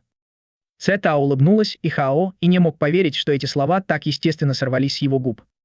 Когда Хао И шел домой, Юань сказала ему быть осторожным на дороге. Хао И шел домой, погруженный в свои мысли, понимая, что ему нужно справиться с обеими ситуациями одновременно. Через 50 минут Хао И, Юань и дети уже были в парке развлечений Хайджу. Мэг и Хонг были очень рады увидеть все аттракционы. Вскоре часы пробили 9 утра, и началась операция Хао И. Мин спросил, на какой аттракцион они пойдут первым. Хаои предложил начать с колеса обозрения, чтобы посмотреть на город сверху. Они были поражены тем, как высоко оно поднимается. Хаои уже все спланировал. Он должен был встретиться с Цетао в 10 утра. Поэтому он решил, что в течение следующего часа они будут кататься на разных аттракционах. Во время катания на водяном колесе Хао и испугался и случайно обнял чью-то ногу, приняв ее за столб. Оказалось, что это был чей-то парень, и он разозлился на Хао и за то, что тот схватил его за ногу. Хао и быстро отпустил его. Джон был расстроен и спросил, что Хао и сделал на глазах у детей. Она тут же отругала его. Когда они сошли с водяного колеса, было 9:27 утра, а это означало, что у Хао и осталось мало времени. Джон спросил, все ли с ним в порядке. Хао и заверил ее, что с ним все в порядке, и предложил продолжить кататься на других аттракционах. Они катались на разных аттракционах, вращающихся чашках, качелях, американских горках и других экстремальных аттракционах. 53 утра. После всех этих аттракционов Хао и почувствовал сильную тошноту. Юань спросила, все ли с ним в порядке, но Хао и не смог ответить. Он просто прикрыл рот рукой и бросился в туалет. Внезапно на Хао и посыпалась еда. Появилась Тата и сказала, что жизнь коротка, так зачем Хао и так мучиться. Она сказала, что вся еда была для него. Раздраженный Хао и сказал Тате, чтобы она не лезла к нему. Затем ему на голову упал арбуз. Тата объяснила, что пришла дать совет, но Хао и даже не поблагодарил ее. Хао и ответил, что у него нет времени с ней разговаривать, потому что у него осталось всего 10 минут, и ему нужно встретиться с Цетао. Тата спросила, уверен ли Хао и в своем плане и нужна ли ему помощь. Хао и ответил, что Тата не должна недооценивать людей, и с тех пор он просто хотел следовать ее примеру. План Хао и был прост. В 5:30 утра он должен был незаметно выйти из сувенирного магазина. В 5:50 утра он должен был перелезть через забор из переулка на площадь. В 5:57 утра он должен был пройти через карусель. В 5:58 утра он должен был быстро пройти мимо продавцов. В 5:59 утра у него оставалась еще 1 минута, чтобы встретиться с Цетао. Хао и надеялся, что Цетао, как и большинство девушек, немного опоздает на свидание, и у него будет достаточно времени, чтобы привести себя в порядок. Наконец, в 10 утра Хао и встретился с Цетао. Было ровно 9:59 утра, и у Хао и оставалась еще 1 минута до встречи с Цетао. Он подумал, что Цетао, как и большинство девушек, немного опоздает на свидание. Наконец, Хао и пришел вовремя, чтобы встретиться с ней. Извинившись за то, что заставил Цетао ждать, он удивился, когда она сказала, что это она виновата в том, что пришла слишком рано. Для Цетао это свидание было особенным, потому что она хотела поделиться с ним чем-то важным. Хао и начал думать, что это может быть признание. Цетао, напротив, не знала, что делать. Она думала о том, чтобы признаться Хао и в своих чувствах, но слишком нервничала, чтобы сделать это. Пока Цетао размышляла, признаться или нет, к ним кто-то подошел. Этот человек сказал, что в парке развлечений проходит фотовыставка, и спросил, не хотят ли они сфотографироваться. Он посоветовал Хао и Цетао не выглядеть слишком напряженными, потому что это не должно быть похоже на фотографию для удостоверения личности. Фотограф даже попросил их встать поближе друг к другу, сказав, что пара должна выглядеть романтично. Когда Хао и Цетао подошли ближе, фотограф настоял, чтобы они встали еще ближе, добавив, что пара должна выглядеть нежно. Хао и подумал, что фотограф, наверное, решил, что они пара. Он не мог не задаться вопросом, могла ли такая богатая и элегантная девушка, как Цетао, влюбиться в него. Затем, к его удивлению, Цетао обняла Хао и спросила, такую ли позу имел в виду фотограф. Фотограф поднял большой палец вверх и приготовился сделать снимок. Внезапно ветер сорвал шляпу с головы Цетао, и Хао инстинктивно поймал ее. При этом его лицо случайно приблизилось к ее лицу. Цетао улыбнулась, поблагодарила его и неожиданно поцеловала. Хао и бросился в туалет, чтобы умыться. Он был озадачен поведением Цетао. Почему она вдруг поцеловала меня? Ему было трудно поверить, что он может нравиться самой красивой девушке в школе. Это казалось невозможным и не имело никакого смысла. Внезапно появилась Тата и начала дразнить Хао, и называя его дураком и говоря, что даже Бог не сможет его спасти. Хао и спросил, было ли это просто совпадением. В конце концов, он делал все это только для того, чтобы помочь Цетао, так что у нее не было причин влюбляться в него. Это просто не имело смысла. Если бы это было правдой, то все одинокие парни в мире были бы обречены. Хао и решил, что это должно быть из-за шоколадного торта. Но Тата закатила глаза и сказала, что шоколад тут ни при чем. Она назвала Хао и упрямым и напомнила ему, что уже все объяснила. Затем Тата спросила, неужели ты не понимаешь, что все девушки в тебя влюблены? Их чувства накапливаются, и это только вопрос времени. Хао и вдруг вспомнил, что у него почти не осталось времени, Юань и дети, наверное, все еще ждут его. Он быстро пошел в сувенирный магазин, чтобы выбрать подарки. Пока он выбирал подарки для детей, появился Чжэндун и окликнул его. Чьязен спросил, что Хао и здесь делает. Затем он сказал, что ему нужно обсудить что-то серьезное. Хао и понял, что это что-то важное. Чжэнгун объяснил, что Даю вернулся из Америки, и он уверен, что Ю снова причинит вред Силии. Чжа Жендун заявил, что несмотря ни на что, он этого не допустит. Но он сказал, что нет никакой гарантии, что все будет так, как представляет себе Чжандун. Затем Чжандун удивил Хао и сказав, что доверяет ему Си Ли. Хао и возразил, сказав, что Чжандун любит Си Ли, поэтому он должен сам с этим разобраться. Чжандун замялся и объяснил, что не может пойти из-за жены своего друга, добавив: «Я не такой человек». Он доверил Хао и присматривать за Си Ли. В этот момент Хао и заметил Суана в том же магазине. Он окликнул ее, и она спросила, что он здесь делает. Хао и объяснил, что разговаривает со своим другом, но спутница Суана ему не поверила. Они обвинили Хао и в том, что он извращенец, и сказали, что он, наверное, следил за Суаном. Хао отрицал это, пытаясь убедить их, что они ошибаются. Внезапно ему позвонила Цетао. В этот момент Хао и оказался в компании 3 женщин – Цетао, Суана и Юаня. Он ломал голову, как распределить свое время между ними, тем более, что Цетао и Юань уже давно его ждали. Он не знал, что делать. Суан заметила беспокойство Хао и спросила, почему он так встревожен и о чем думает. Не раздумывая, Хао и взял Суана за руку и сказал, что ему нужна ее помощь. Но подруга Суана разозлилась и тут же сказала Хао, и чтобы он отпустил руку Суана, решив, что он делает что-то неприличное. Хао и попытался объяснить, что это просто недоразумение. Тем временем Цетао продолжала звонить ему, но Хао и не отвечал. Цетао начала думать, что она его отпугнула. Почувствовав неловкость, она решила уйти. Но как только она собралась уходить, перед ней кто-то появился. Она подумала, что это Хао, но это оказался Суан. Удивленная, Цетао спросила, что он здесь делает. Суан объяснил, что у Хао срочное дело и он очень торопится, поэтому попросил ее составить компанию Цетао. Суан также призналась, что ей интересно, что задумал Хао, и... Цетао поблагодарила Суана за то, что он остался с ней. Суан сел рядом с Цетао и сказал, чтобы она не беспокоилась о Хао и... Он похвалил наряд Цетао, сказав, что она сегодня прекрасно выглядит, а затем спросил, были ли они с Хао и на свидании. Смущенная Цетао быстро объяснила, что они не встречаются и просто случайно столкнулись. Суан усмехнулся и сказал, что Цетао не нужно ничего объяснять. Улыбнувшись, она пошутила, что чувствует себя виноватой за то, что украла время, которое Цетао не могла провести наедине с Хао и... На самом деле Суан был недоволен Хао и, но старался этого не показывать. Цетао, в свою очередь, похвалила Суана, сказав, что он тоже прекрасно выглядит.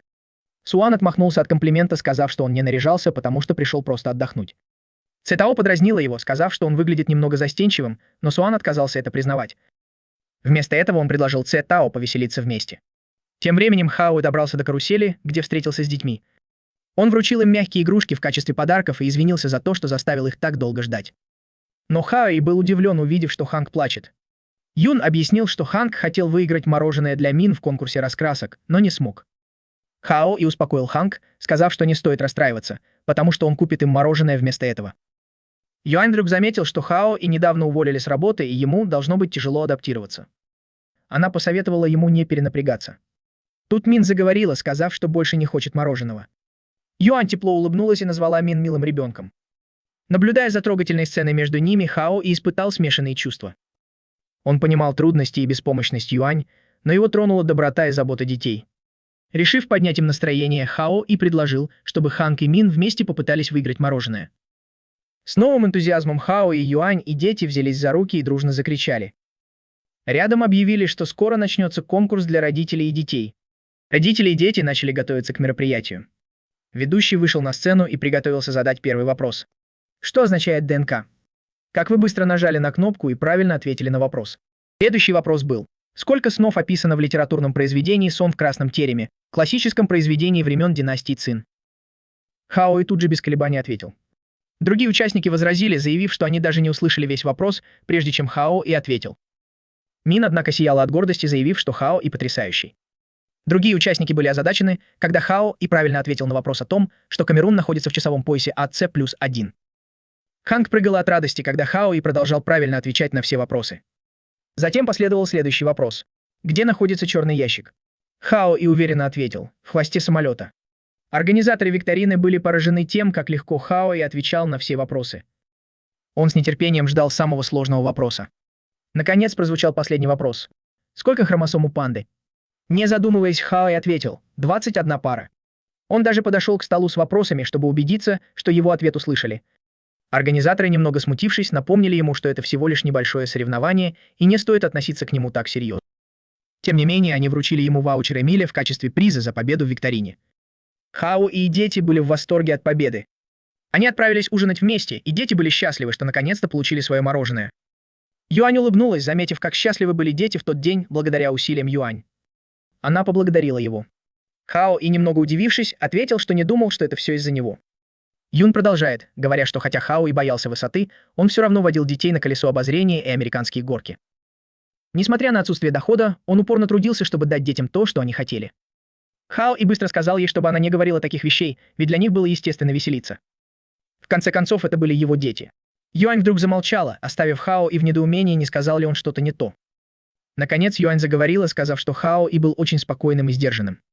Она заметила, что Хао И очень похож на кого-то другого. Хао И подумал, что это может быть идеальный шанс.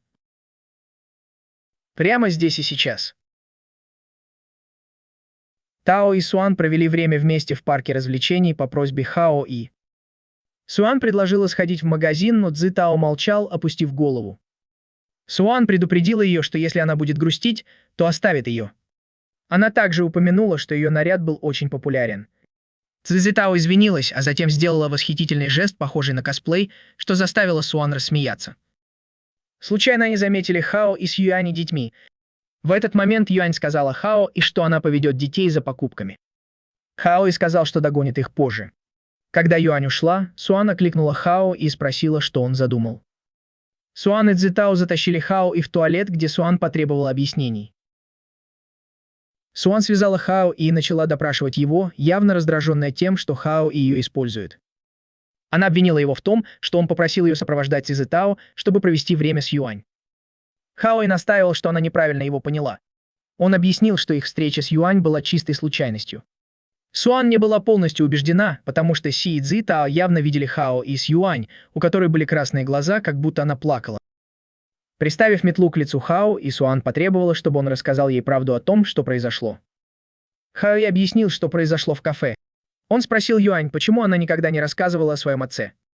Он сказал ей, что она не должна нести все тяготы в одиночку, и признался, что только сейчас понял, что Юань выросла в неполной семье.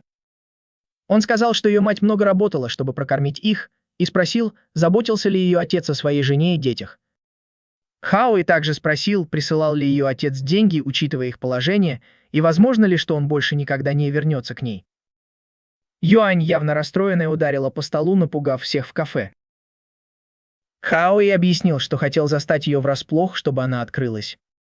Так он мог бы ей помочь. Но Юань расплакалась и отказалась что-либо объяснять, возможно, потому что не была готова делиться. Вот и вся история Хао И. Он признался, что хотел как лучше для Юань. Суан спросила, говорит ли он правду.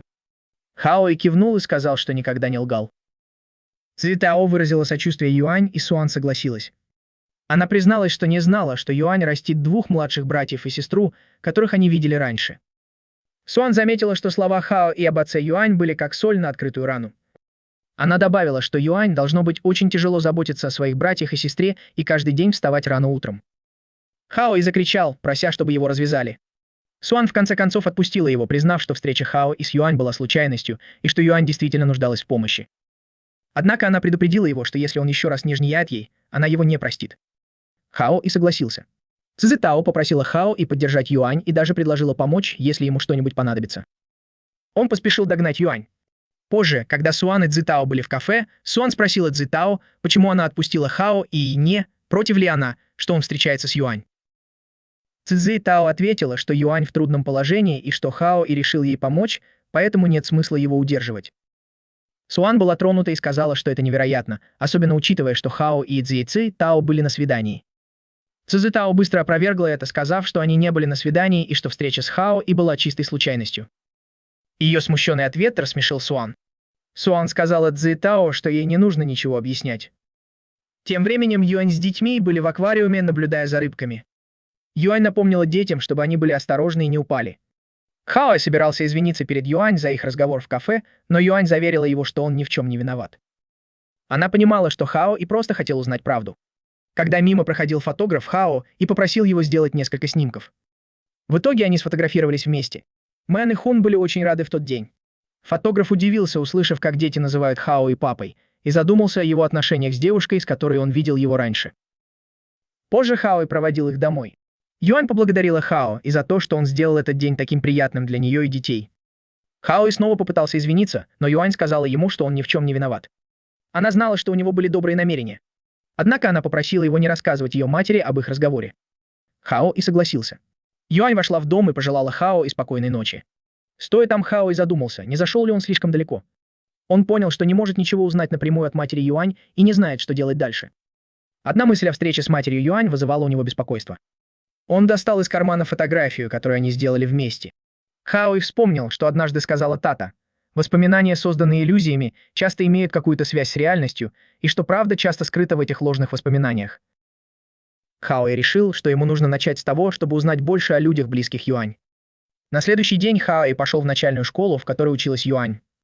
Он хотел провести там расследование. Когда он уже собирался войти, его остановили охранники школы. Охранник сказал, что не каждый может войти в школу и спросить, как дела у Юань. Хао небрежно ответил, что он просто пионер, и попытался пройти внутрь. Охранник погнался за ним, крича, чтобы Хао не убегал. Хао бежал по коридорам, пока не добрался до учительской. Уверенный, что там будет классный руководитель Юань, он ворвался в комнату и сразу же спросил, здесь ли учитель. Все учителя в комнате уставились на него. Они спросили, кто он такой и почему он не на уроке в учебное время. Они даже потребовали предъявить удостоверение личности. Школьный охранник подоспел как раз вовремя и схватил Хао, и что вызвало переполох. Хао и попытался объяснить, что они неправильно его поняли и что он просто искал классного руководителя Юань. Они ему не поверили и обвинили во лжи, думая, что он просто хочет создать проблемы. Охранник наконец догнал Хао но тот снова сумел сбежать. На бегу он случайно столкнулся с учительницей. В панике Хао рефлекторно схватил ее за грудь, отчего она закричала и ударила его. Хао и сразу же извинился и объяснил, что просто искал классного руководителя Юань. Оказалось, что учительница, с которой столкнулся Хао, и знала Юань. В итоге они разговорились в школьном саду. Учительница рассказала, что работает в школе уже 10 лет. Она помнила Юань как умную и активную ученицу и вспомнила, как в дождь или в солнечную погоду отец Юань забирал ее после школы. Она рассказала об одном дне, когда отец Юань попрощался с ней перед отъездом. Юань плакала, когда бежала за ним, и даже расстроилась. Родители Юань развелись, а отец больше не вернулся. С тех пор она ждала его, но с каждым днем ей становилось все грустнее. Хао и спросил, может ли учительница помочь ему найти адрес отца Юань, и даже умолял ее помочь. Вечером Хао и встретился с Татой. Тата подразнивала его, но выражение лица Хао и было необычайно серьезным. Было ясно, что ситуация с Юань все еще не давала ему покоя. Тата нашла это странным. Она заметила, что хотя Хао и хотел узнать правду о Юань, он не хотел причинять ей боль. Но он не мог подойти к матери Юань, а значит, мечты о ситуации ничего не дадут. Наконец Хао и решил прибегнуть к последнему средству. Той ночью он пошел в полицейский участок. Выключив свет, он проскользнул в комнату и тихо открыл дверь. Полицейский, заметив, что дверь открылась сама по себе, встал, чтобы проверить. Полицейский почувствовал чье-то присутствие и начал оглядываться. Хао был арестован полицией и допрошен в участке. Его спросили, кто он такой. С Хао обращались как с преступником, и полицейские предупредили его, что выбраться из тюрьмы будет непросто. Его испуганное лицо рассмешило полицейских, и один из них даже обнял его, сказав, что на самом деле это друг Янь Хао И. Хао и сказал Янь, что ему нужна помощь в поисках человека. Янь дал ему кое-какую информацию о Юань, но предупредил Хао, и чтобы тот просто посмотрел и никому не рассказывал, так как это конфиденциально. Янь подразнил Хао и спросив, не нравится ли ему Юань. Хао и отрицал это, объяснив, что хочет узнать только об отце Юань. Однако, когда Янь проверил, никаких записей о нем не было. Янь предположил, что отец Юань мог переехать в другую страну, и найти его будет гораздо сложнее. Но Хао и настаивал, что будет продолжать поиски. Янь пообещал продолжать поиски и сообщить Хао если что-нибудь найдет. Когда Хао уходил, внезапно появилась Тата. Она пошутила, что немногие могут вот так зайти в полицейский участок. Она спросила, не сын ли Хао и босса мафии или просто какой-то преступник, вспомнив, как его однажды избили бандиты. Она даже саркастически спросила, вкусная ли еда в тюрьме. Хао и раздраженный отругал ее, обвинив в том, что она просто издевается над ним. Ему надоели ее выходки. Когда Хао вернулся домой, он сказал, что голоден, но родители промолчали. Почувствовав что-то неладное, Хао спросил, не вломился ли в дом грабитель. Отец сказал ему, что настоящий мужчина сохраняет спокойствие в любой ситуации. Хао пошутил, спросив, не потерял ли отец все их деньги на фондовом рынке, но отец сказал, что все гораздо хуже. Затем он сказал Хао чтобы тот приготовился, потому что вечером к ним кто-то придет. Хао спросил, не коллектор ли это, и предложил вызвать полицию. В этот момент вошла Шэй Ли и спросила, зачем Хао хочет вызвать полицию. Хао был ошеломлен, увидев ее. Шэй Ли сказала, что давно его не видела, и спросила, скучает ли он по ней. Не дожидаясь ответа, она схватила Хао и потащила его в комнату. Хао и умолял родителей о помощи, но вместо этого отец схватил его за руку и сказал, что пора проверить его силу. Хао и потрясенный подумал, что его спасают, но отец отпустил его, и Шэй Ли затащила его в комнату. В комнате Шэй Ли сказала, что больше не может ждать. Хао и растерянный спросил, что она задумала. Шэй Ли обняла его и сказала, что они будут играть в лошадки этой ночью. В панике Хао и закричал, зовя родителей, но они не вмешались. В отчаянии он пошел в ванную и сказал Шэй Ли, чтобы она ложилась спать первой. Проведя 3 часа в ванной, он вернулся и увидел, что Шэй Ли крепко спит. Глядя на нее, Хао и подумал, что она выглядит красивой, когда спокойна. Внезапно Шэй Ли пробормотала его имя во сне, и Хао и не смог сдержать улыбку. Это напомнило ему о школьных временах, когда Шэй Ли подарила ему коробку с обедом, которую сама сделала. Она сказала, что это предназначалось для президента 6 класса, но отдала ее Хао и из жалости. Сразу после этого она ушла. Это воспоминание было приятным для Хао и... С приближением утра Хао решил, что уже слишком поздно спать, и остался бодрствовать. Глядя на фотографию с поездки в парк развлечений, он задумался, что делает Юань. Но он почувствовал усталость и почему-то наслаждался этим моментом. Может быть, Юань чувствовал себя так же, когда был родителем. В 4 утра позвонил Янь и сказал Хао, и что нашел информацию об отце Юане, Лим Юцзя, и даже получил 20 телефонных номеров. Когда Хао и уже собирался уходить, Шэй Ли обняла его и спросила, зачем он звонит посреди ночи. Хао и не знал, когда Шэй Ли проснулась, но она начала снимать с него штаны. На следующее утро в школе Хао и все еще был сонным, потому что спал всего 2 часа. Внезапно Шэй Ли поздоровалась с ним и сказала, что вчера было так весело, и добавила, что сегодня они должны продолжить в постели. Все в классе уставились на них в шоке. Не дав Хао и возможности объясниться, одноклассники набросились на него и избили. Юань услышала шум и расстроилась, решив, что Хао и снова ей изменяет. Бедный Хао, и он только подумал, что может немного расслабиться. Позже Хао и начал звонить по номерам, которые дал ему Янь. Первый номер был неактивен. Когда он позвонил по второму, кто-то ответил, но принял его за страхового агента. Третий номер соединился, но когда Хао и спросил, не Юцзя ли это, человек на линии сказал, что Юцзя нет, и начал предлагать имена вроде Энди и Майка. В панике Хао и быстро повесил трубку. Он попробовал еще несколько номеров, но все они были неправильными. Остался только один номер. Хао и позвонил по нему, и на этот раз номер был активен. Тем временем в кабинет своего босса вошла женщина и сказала, что ему звонят по одной из редко используемых линий. Босс объяснил, что это его личная линия, и запретил ей отвечать на звонок. Хао и ждал, не понимая, почему никто не берет трубку, и в конце концов заснул. После школы Хао и снова попытался дозвониться по последнему номеру, решив продолжать попытки, пока кто-нибудь не ответит. В это время Юджи был в супермаркете, и его телефон зазвонил. Люди вокруг него указали на это, и Юцзя наконец ответил. Хао и спросил, действительно ли это Юцзя. Юцзя ответил, спросив, кто такой Хао и откуда у него его номер. Хао и уверенно сказал, что он зять Юджи. Потрясенный Юцзя сказал, что это не может быть правдой, потому что Юань не замужем. Хао и рассмеялся и признался, что это неправда, но добавил, что у них уже 2 детей, чем еще больше шокировал Юцзя. Как он потом сказал Юцзя, что его не было много лет и что Юань очень по нему скучает. Он умолял Юцзя вернуться и увидеть своих внуков. Юцзя объяснил, что он живет за границей, но в супермаркете объявили о пропаже товара на местном языке. Это заставило Хао и заподозрить, что Юджи все еще в стране.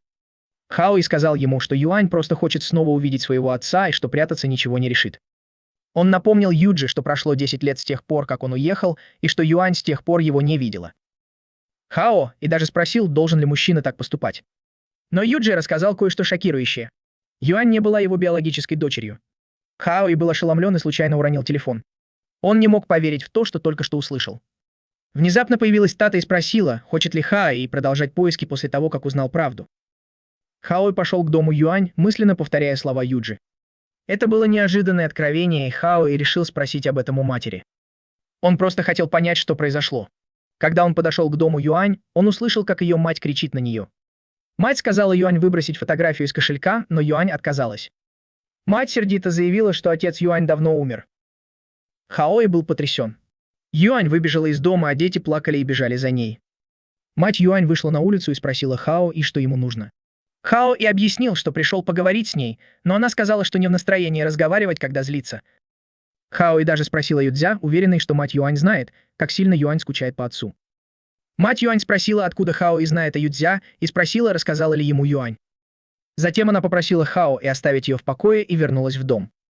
В отчаянии Хао и постучал в дверь, умоляя ее сказать ему правду. Мать Юань отказалась, сказав, что разговор окончен. Хао и продолжал умолять, спрашивая почему. Внезапно появилась пожилая женщина и сказала Хао и оставить мать Юань в покое. Она что-то прошептала Хао, и что повергло его в шок. После этого Хао и ушел, чтобы побыть одному. Таца подошел к нему и спросил, узнал ли он правду о ситуации с Юань. Хао и сказал, что больше не хочет этим заниматься. Хао и сказал Тате, что больше не хочет иметь дело с проблемами Юань. В прошлом мать Юань Сасин вышла замуж за Сяо Хи, который был хирургом. Вскоре после того, как Сахи призвали на службу, Син с нетерпением ждала его возвращения. Но когда ее желание наконец исполнилось, он вернулся бездыханным. Все выразили соболезнования Син, а его товарищи сказали, что он был героем. Все стало еще сложнее, потому что Син была беременна Юань. Син считала Юань подарком, оставленным ее покойным мужем, и поклялась вырастить ее здоровой. К счастью, Юдзя, мужчина, который когда-то ухаживал за Син, был рядом с ней и готов был заботиться о ней и ребенке, которого она носила. Затем Тата спросил, почему Син и он решили развестись. Хао и объяснил, что не все могут понять их любовь. Оказалось, что семья Юдзя не приняла Син и ее ребенка. Родители Юдзя ругали его за то, что он женился на Син за их спиной. Они даже отреклись от Юдзя, угрожая выгнать его, если он не разведется с Син. Они отказались признать его членом своей семьи. После многих лет отчуждения от семьи Юдзя в конце концов решил изменить свой подход. Он со слезами на глазах попросил Син о разводе, потому что его родители старели, и ему нужно было заботиться о них. В тот момент Син и Юань ничего не могли сделать. Хао и услышал эту историю от пожилой женщины, которая жила по соседству с Юань. Сначала он не поверил, но один из его друзей подтвердил, что это правда. Отец Юань действительно был хирургом, который погиб при исполнении служебных обязанностей. Тата сказал, что если все это правда, то трудно кого-то винить в случившемся. Она могла понять, почему Юдзя не вернулся к Юань. Выражение лица Хао и изменилось, и он сказал, что его больше не волнуют семейные проблемы Юань, и он не хочет иметь с этим ничего общего. Тата спросила, неужели Хао и так просто сдался. Она отметила, что Юдзя все еще хранит свой старый телефон и заботится о Син и Юань. Хао не согласился. Он сказал, что они все безответственные. Мать Юань, несмотря на то, что работала в опасной сфере, продолжала выполнять свои обязанности, что только приносило хаос другим. Юдзя, с другой стороны, должен был уважать свои брачные клятвы. Он не мог просто приходить и уходить, когда ему вздумается. Хао и сказал, что даже если бы ему удалось вернуть Юдзя, это было бы бессмысленно. Тате стало любопытно, почему Хао и так расстроен. Хао и сказал, что не понимает, почему мать Юань доверилась Юдзя. Он был уверен, что она была готова ко всему, через что ей пришлось пройти, и к последствиям, которые за этим последовали, а значит, ей пришлось справляться совсем в одиночку. Больше некого было винить. Хао и все еще злился, потому что, если это так, то почему он вообще был вовлечен в их проблемы? Тата напомнила ему, что он уже сделал все, что мог. Она спросила, разве полицейским не разрешается жениться и иметь детей? Юдзя взял на себя бремя разрушенной семьи и много лет воспитывал Юань. Разве это не доказательство того, что Юдзя любил мать Юань и саму Юань? Хао и попросил Тату перестать его преследовать. Тата не могла понять, что на самом деле происходит с Хао и... В тот вечер Хао и вернулся домой с мрачным выражением лица. Мать встретила его и сказала, чтобы он помыл руки перед ужином. Отец спросил, почему он опять опоздал. Разозлившись, Хао и огрызнулся, спросив, с каких это пор они начали о нем заботиться. Родители были шокированы его ответом. Мать Хао и предположила, что в последнее время у него что-то тяжелое на душе. Она предложила мужу поговорить с ним, но отец Хао и сказал, что их сын уже взрослый и может сам справиться со своими проблемами. Внезапно из комнаты Хао и послышался шум. Он бросил все свои книги на пол, и фотография с прогулки в парке развлечений случайно упала. Хао и поднял ее и понял, что не должен был вымещать свой гнев на семье Юань. Ему было очень стыдно за себя, особенно за то, что он даже поссорился с Татой из-за этого. Хао и подумал, что он жалкий. Ради семьи Юань и ради себя он знал, что не может так просто сдаться. Он подумал, что Тата тоже винит его. Внезапно появился Чан и спросил Хао, и не говорил ли он, что не хочет возвращаться. Хао и удивился, а Тата добавила, что мужчина должен держать свое слово. Хао и огрызнулся на нее, сказав, чтобы она не появлялась без предупреждения и особенно не подслушивала снаружи. В итоге они оба рассмеялись. На следующий день Хао и снова позвонил Юдзя. Юдзя сказал Хао и больше не звонить ему, сказав, что он занят и у него совещание. Хао и извинился за свою настойчивость и сказал, что теперь понимает ситуацию между Юдзя и матерью Юань.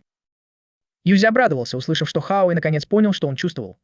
Однако Хао и продолжил, сказав, что как посторонний он может сочувствовать Юдзя, но убегать – это не лучший способ решить проблему. Хао и заметил, что Юдзя много лет пользовался одним и тем же номером телефона. Разве это не доказательство того, что он все еще заботится о Юань и ее матери? Хао добавил, что Юань очень хочет быть с Юдзя и что мать Юань борется. В такое время им действительно нужен Юдзя. Не сказав больше ни слова, Юдзя повесил трубку. Тата посоветовала Хао и продолжать попытки. Тем временем Суан устроилась на подработку в кафе, чтобы оплачивать свой спортивный клуб. Цзитао постоянно заказывал напитки, просто чтобы поговорить с Суан. Все, чего хотел Цзитао, это поболтать с Суан подольше. Однако Суан отказалась, объяснив, что она работает. Не смутившись, Цзитао заказал еще 3 чашки кофе, чтобы продолжить разговор с Суан. Суан отругала ее, предупредив, что от слишком большого количества кофе она может потерять сознание. Ее начальник тут же сделал Суан выговор, заставив ее обращаться с Цзитао более вежливо. Суан спросила, почему Цзитао просто не проводит время с Хао И. Цзитао сказала, что Хао И в последнее время ведет себя странно, она часто видела, как он с кем-то разговаривает по телефону. Когда Суан принесла от Цзитао кофе, она спросила, не нужно ли ей еще что-нибудь. Цзитао сказала, что ее отец хочет поговорить с ней на следующей неделе, и призналась, что не знает, что делать. Она попросила Суан помочь ей придумать что-нибудь. Суан отмахнулась, сказав, что кафе не место для консультаций. Цзитао наконец ушла, а Суан вернулась к работе, бормоча себе под нос, что Цзитао, возможно, действительно пьяна, или что слишком много кофе может иметь такой же эффект. На следующий день Хао И снова попытался дозвониться до Юдзя, но номер был недоступен. Хао И предположил, что Юдзя расстроен из-за постоянных звонков. Тата заметила, что, несмотря на все звонки, Юдзя до сих пор не заблокировал номер Хао, и так что, возможно, он не так сильно против, как кажется. Затем Хао И спросил Тату, не приходили ли к нему девушки за 2 недели летних каникул. Он подумал, что волшебство закончилось или что только 3 из них съели торт. Тата подразнила его за то, что он слишком на это надеется. Она объяснила, что при обычных обстоятельствах любовная магия имеет определенные границы, то есть действует только в определенных местах или моментах. Хао И подумал, что если он будет держать всех вместе, никто больше не будет его беспокоить. Он обрадовался, назвав это блестящей идеей. Однако Тата быстро осадила его, сказав, что не позволит ему этого сделать. Хао не может идти против системы. Хао было все равно, он сказал, что ему нравится проводить время с детьми. Он решил пойти и пригласить Юань и детей нарисовать пейзажи. Тата не могла понять поведение Хао. Раньше он клялся, что больше не будет заботиться о Юань, но теперь вдруг захотел провести время с ней и детьми. В тот день Хао и Юань пошли в школу за детьми. Хао пригласил их в парк, и дети были в восторге, представляя, сколько бабочек и гусениц они там увидят. Когда они переходили улицу, на Юань внезапно наехала машина. Медицинские работники быстро прибыли на место происшествия и отвезли пострадавшую в больницу на скорой помощи. Суан была потрясена, когда узнала о случившемся. Скорая помощь проехала мимо машины, в которой ехали Цзитао и ее отец. В машине отец Цзитао спросил, хочет ли она куда-нибудь съездить во время летних каникул. «Ты упомянула, что в сентябре ее дедушка будет отмечать свой день рождения, и на вечеринку приглашены многие известные гости». Однако он добавил, что ее дедушка сказал, что, возможно, будет лучше, если Цзитао не приедет. Отец Цзитао объяснил, что ее дедушка стареет и, вероятно, не изменит своего мнения по некоторым вопросам. Он извинился, что не может взять ее с собой. Цзитао ответила, что все равно не хочет возвращаться в их старый дом. И что пока ее отец с ней, она чувствует себя счастливой. Она также сказала, что уже счастлива в этот день. Отец Цзитао снова извинился, сказав, что причинил ей много страданий в этом году, но пообещал, что с этого момента все будет хорошо. Цзитао заметила, как сильно изменился и смягчился ее отец. Он сказал ей, что все родители очень любят своих детей. Внезапно Цзитао узнала о случившемся и сразу же помчалась в больницу. Тем временем Юджи все еще был в своем офисе, разглядывая фотографию, на которой он был с Юань Син. Один из его сотрудников напомнил ему, что пора идти домой, но он настоял на том, чтобы остаться. Вдруг зазвонил телефон. Кто-то сообщил ему, что Юань сбила машина и ее везут в больницу Хэйха. Если Юджи не поторопится, может быть уже слишком поздно. В панике Юджи быстро вышел из офиса. Лифт ехал слишком долго, поэтому он воспользовался аварийной лестницей. Спускаясь вниз, он вспомнил обещание Юань дождаться его возвращения. Решительный Юджи решил добраться туда во что бы то ни стало. Поскольку до следующего дня рейсов в Хайцзю не было, Юджи ничего не оставалось, как поехать туда на машине. В больнице Суан и Цзитао остались с пациенткой, пока ее везли в операционную. У пациентки было сильное кровотечение, и ей срочно требовалась операция. Тем временем Юджи ехал так быстро, как только мог, молясь о еще одном шансе с Юань. Пока пациентка была на операции, Суан и Цзитао с тревогой ждали снаружи. Когда вышел врач, они сразу же спросили о состоянии пациентки. Примерно в это же время в больницу приехал Юджи. Он поспешно спросил медсестру о старшекласснице, которую сбила машина. Он объяснил, что ее зовут Юн и что она его дочь. Однако медсестра сказала, что в больнице нет пациентки с таким именем. Она предположила, что Юджи мог перепутать ее с кем-то другим. Разочарованный, Юджи решил сам ее поискать. Он столкнулся с врачом, который только что закончил операцию, и спросил, где Юань. Врач направил его в палату пациентки, но когда Юджи вошел, там было пусто. Опустошенный Юджи не выдержал, убежденный, что потерял шанс снова увидеть Юань. Плача в пустой палате, он сожалел, что солгал Юань, и хотел извиниться. Внезапно появилась Юань, удивленная тем, что Юджи стоит перед ней. Хотя ее память была затуманена, она узнала в нем своего отца. Юань бросилась в объятия Юджи, рыдая. Она так долго ждала его, и теперь он наконец пришел к ней. Тем временем Хао начал приходить в себя. Оказалось, что во время аварии он успел оттолкнуть Юань от мчащейся машины, и ее очки упали.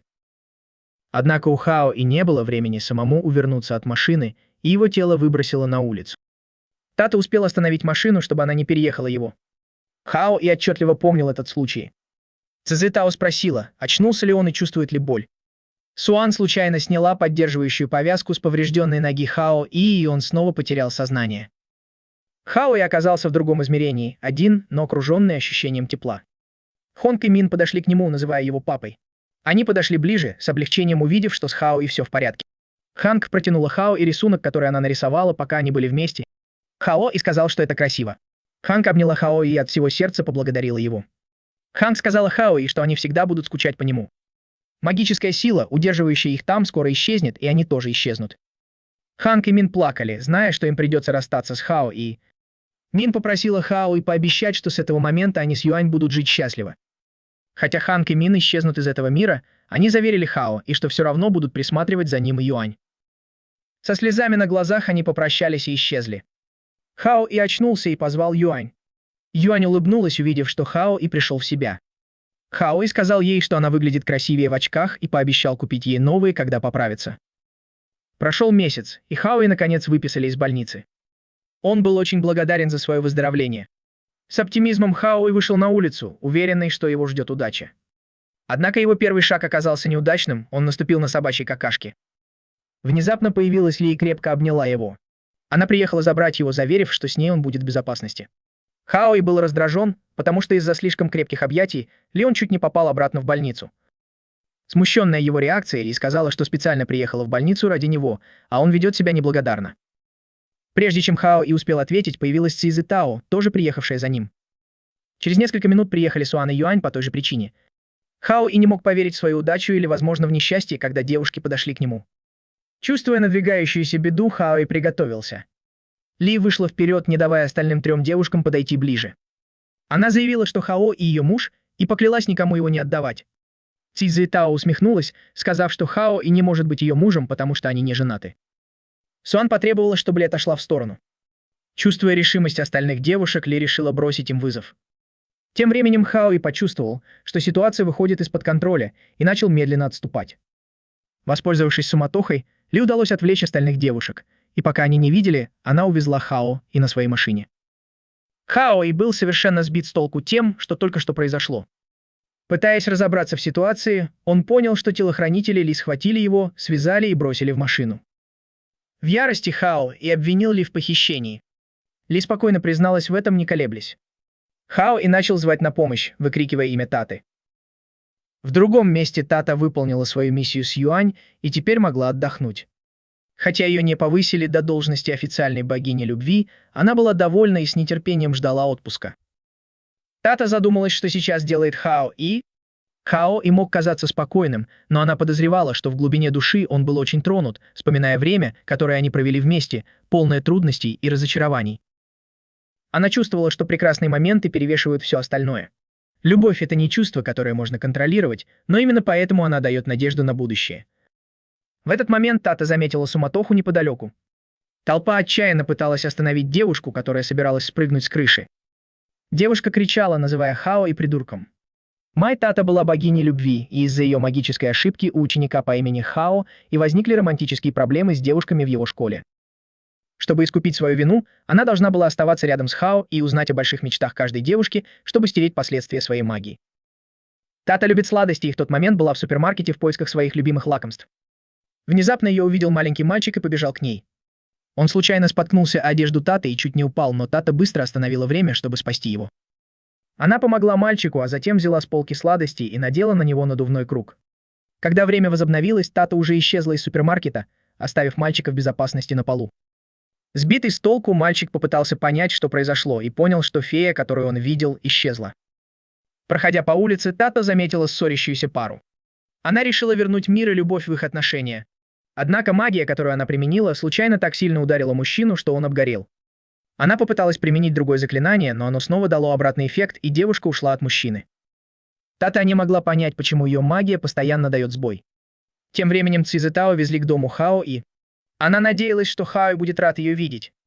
В то же время Суан бежала к дому Хао, и Али тоже направлялась туда. Ли, вспомнив, как Хао избежал, когда она заперла его в комнате, поклялась, что на этот раз он не сможет уйти и будет заботиться о нем всю оставшуюся жизнь. По пути Ли встретила Суан. Узнав Суан девушку, которая флиртовала с Хао и на фестивале анимации, Ли спросила, не собирается ли Суан тоже навестить Хао, и затем приехала Цзитао и поздоровалась с Суан и Ли, признав их друзьями детства Хао, и Ли не видела в Цзитао угрозы, потому что Цзитао, похоже, одобряла ее отношения с Хао, и она даже спросила, как зовут Цзитао, и небрежно назвала ее подругой. В этот момент появился Юань, заметив, что в доме Хао и стало тесно. Цзитао спросила, пришел ли Юань тоже к Хао, и Юань ответил, что Хао и пострадал, спасая ее, поэтому, конечно, она должна была навестить его. Услышав это, три другие девушки сразу почувствовали себя побежденными. Они собрались войти в дом, но вдруг услышали звуки изнутри. Хао истонал от боли. Ли выломала дверь. Внутри они были потрясены, увидев Хао и растрепанным, вспотевшим и тяжело дышащим. Девушки предположили, что Хао и занимался чем-то неприличным с Чжэн Дуном. Хао и быстро попытался объяснить, что все не так, как кажется, но Тата сделала снимок, обвинив Хао и в том, что он направляется к гей-клубу. Чжэн Дун попытался объяснить, сказав, что они с Хао и не делали ничего подозрительного. Однако Ли тут же бросила нож в Чжэн Дуна, едва не попав в него. Чжэн Дун объяснил, что он просто наносил мазь на Хао, и Цзитао спросила, не отверг ли Хао и ее, потому что ему на самом деле нравятся мужчины. Затем Юань спросил, почему Хао и ничего не говорит. Хао и хотел объяснить, но Суан сердито ударила его.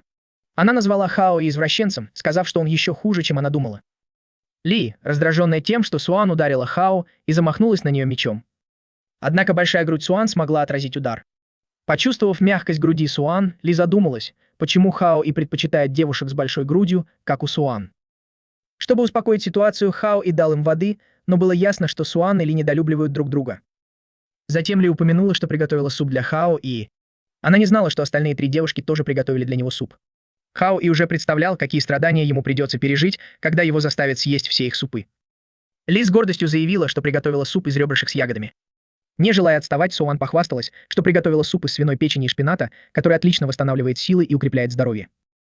Цзитао сказала, что она не очень хорошо готовит, но сделала только суп из морепродуктов. Когда она открыла свое блюдо, оно выглядело невероятно роскошно, с морскими ушками и акульими плавниками. Девушки были поражены экстравагантным творением Цзитао. Юань заметил, что если бы это было испытание, то они все провалились. После перелома не рекомендуется есть пищу с высоким содержанием белка, потому что это нагружает пищеварительную систему. Вместо этого нужны овощи и фрукты, богатые клетчаткой, а суп из овощей и тофу – идеальное сочетание. Девушки спорили, чью еду должен есть Хао и Таота и Юань-Юань, соседи Хао, и пришли, спрашивая, откуда такой вкусный запах. Тогда у Хао и появилась идея. Он остановил спор девушек, заявив, что уже съел все супы. Хао и поспешил переодеться, попросив Чжэн-Дуна о помощи. Оказалось, что Таота, Юань-Юань и Чжэн-Дун съели все супы под столом. Выбирая одежду для Хао, и Чжэн-Дун заметил, что гарем Хао и ужасен, и даже втянул его в свой хаос. Чжэн-Дун посоветовал Хао и не думать слишком много о других и сказал, что Ли беспокоит его больше всего. Помогая Хао и застегнуть рубашку, Чжэн-Дун спросил, не потерял ли Хао и чувство к Ли. Хао и ответил, что никогда этого не говорил. Однако Чжэн-Дун знал, что Хао и нравился Ли с детства. Хао и признал, что это правда, но уточнил, что это было в прошлом. Затем Чжэн-Гао спросил, почему Хао и не принял Ли, которая искренне его любила. Хао и сказал, что не хочет быть запасным вариантом в глазах Ли. Затем он попросил Чжэн-Дуна подождать его снаружи. Одеваясь, Хао и начал вспоминать Ли с детства и до сих пор. Внезапно на Хао и упала куча закусок, это была Тата, которая пришла в слезах. Она объяснила, что пыталась помочь паре помириться, но вместо этого разрушила их отношения. Ли услышала женский голос из комнаты Хао и в ярости поняла, что Хао и прячет в комнате другую девушку. Она ворвалась в его комнату, осматривая каждый уголок, требуя, чтобы Хао и вывел женщину, которую он прятал. Потрясенный Хао и пробормотал, что не понимает, о чем говорит Ли. Пока Ли обыскивала его шкаф, Хао и отчаянно пытался прикрыть Тату закусками. Ли настаивала, что слышала, как он с кем-то разговаривал. Хао и отрицал это, утверждая, что это, наверное, просто воображение Таты. Вскоре в комнату Хао и вошли Цзитао, Суан и Юань. Суан обвинила его в том, что он прячет там девушку. Хао и настаивал, что это недоразумение, и пригласил их сесть и съесть конфеты, пока он все объяснит. К несчастью для Хао, и девушки уже были в ярости, и одной Ли было достаточно, чтобы доставить ему неприятности, не говоря уже о том, что к ней присоединились еще 3 девушки. Ли пригрозила отрезать Хао и язык, если он нежнеет. Девушки продолжали давить на него, требуя сказать правду, но Хао и настаивал, что в его комнате нет никакой девушки. Внезапно Ли заметила шарф Тата и спросила его об этом. Тата поняла, что ей грозит опасность, и решила признаться, влетев в комнату на глазах у всех. Тата попыталась использовать свою магию, чтобы остановить время, но вместо этого случайно превратила одежду девушек в платье. В панике Тата попыталась еще раз, но на этот раз превратила их одежду в костюмы аниме, сексуальные наряды и даже бикини. Что еще хуже, Хао и, похоже, наслаждался этим зрелищем. Суан тут же дала Хао пощечину, назвав его извращенцем. Тата заплакала, потому что ее магия не сработала, но, к счастью, ей удалось взять себя в руки и заставить всех забыть о том, что только что произошло. Хао и спросил, не вышли ли силы Таты из-под контроля из-за того, что она слишком много съела. Тата ответила, что еда — это базовая потребность в жизни, и вместо этого обвинила Хао и в том, что он не решил проблемы, вызванные шоколадным тортом. Если ситуация затянется, ее магические силы ослабнут, и она может превратиться в обычного человека. Когда Хао и уже собирался уходить, он вдруг услышал, как кто-то упомянул его имя по телевизору. Это была Сани, известная певица, которая выступала с детства и в последние годы приобрела большую популярность. Хао и даже не помнил, знал ли он ее. Возможно, она говорила о каком-то другом Хао и... Внезапно начали падать капли, перенося Хао и в другое измерение.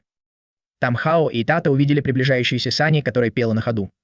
Сани поздоровалась с Хао и спросила, почему он не пригласил ее поиграть, поэтому она решила прийти и увидеть его сама.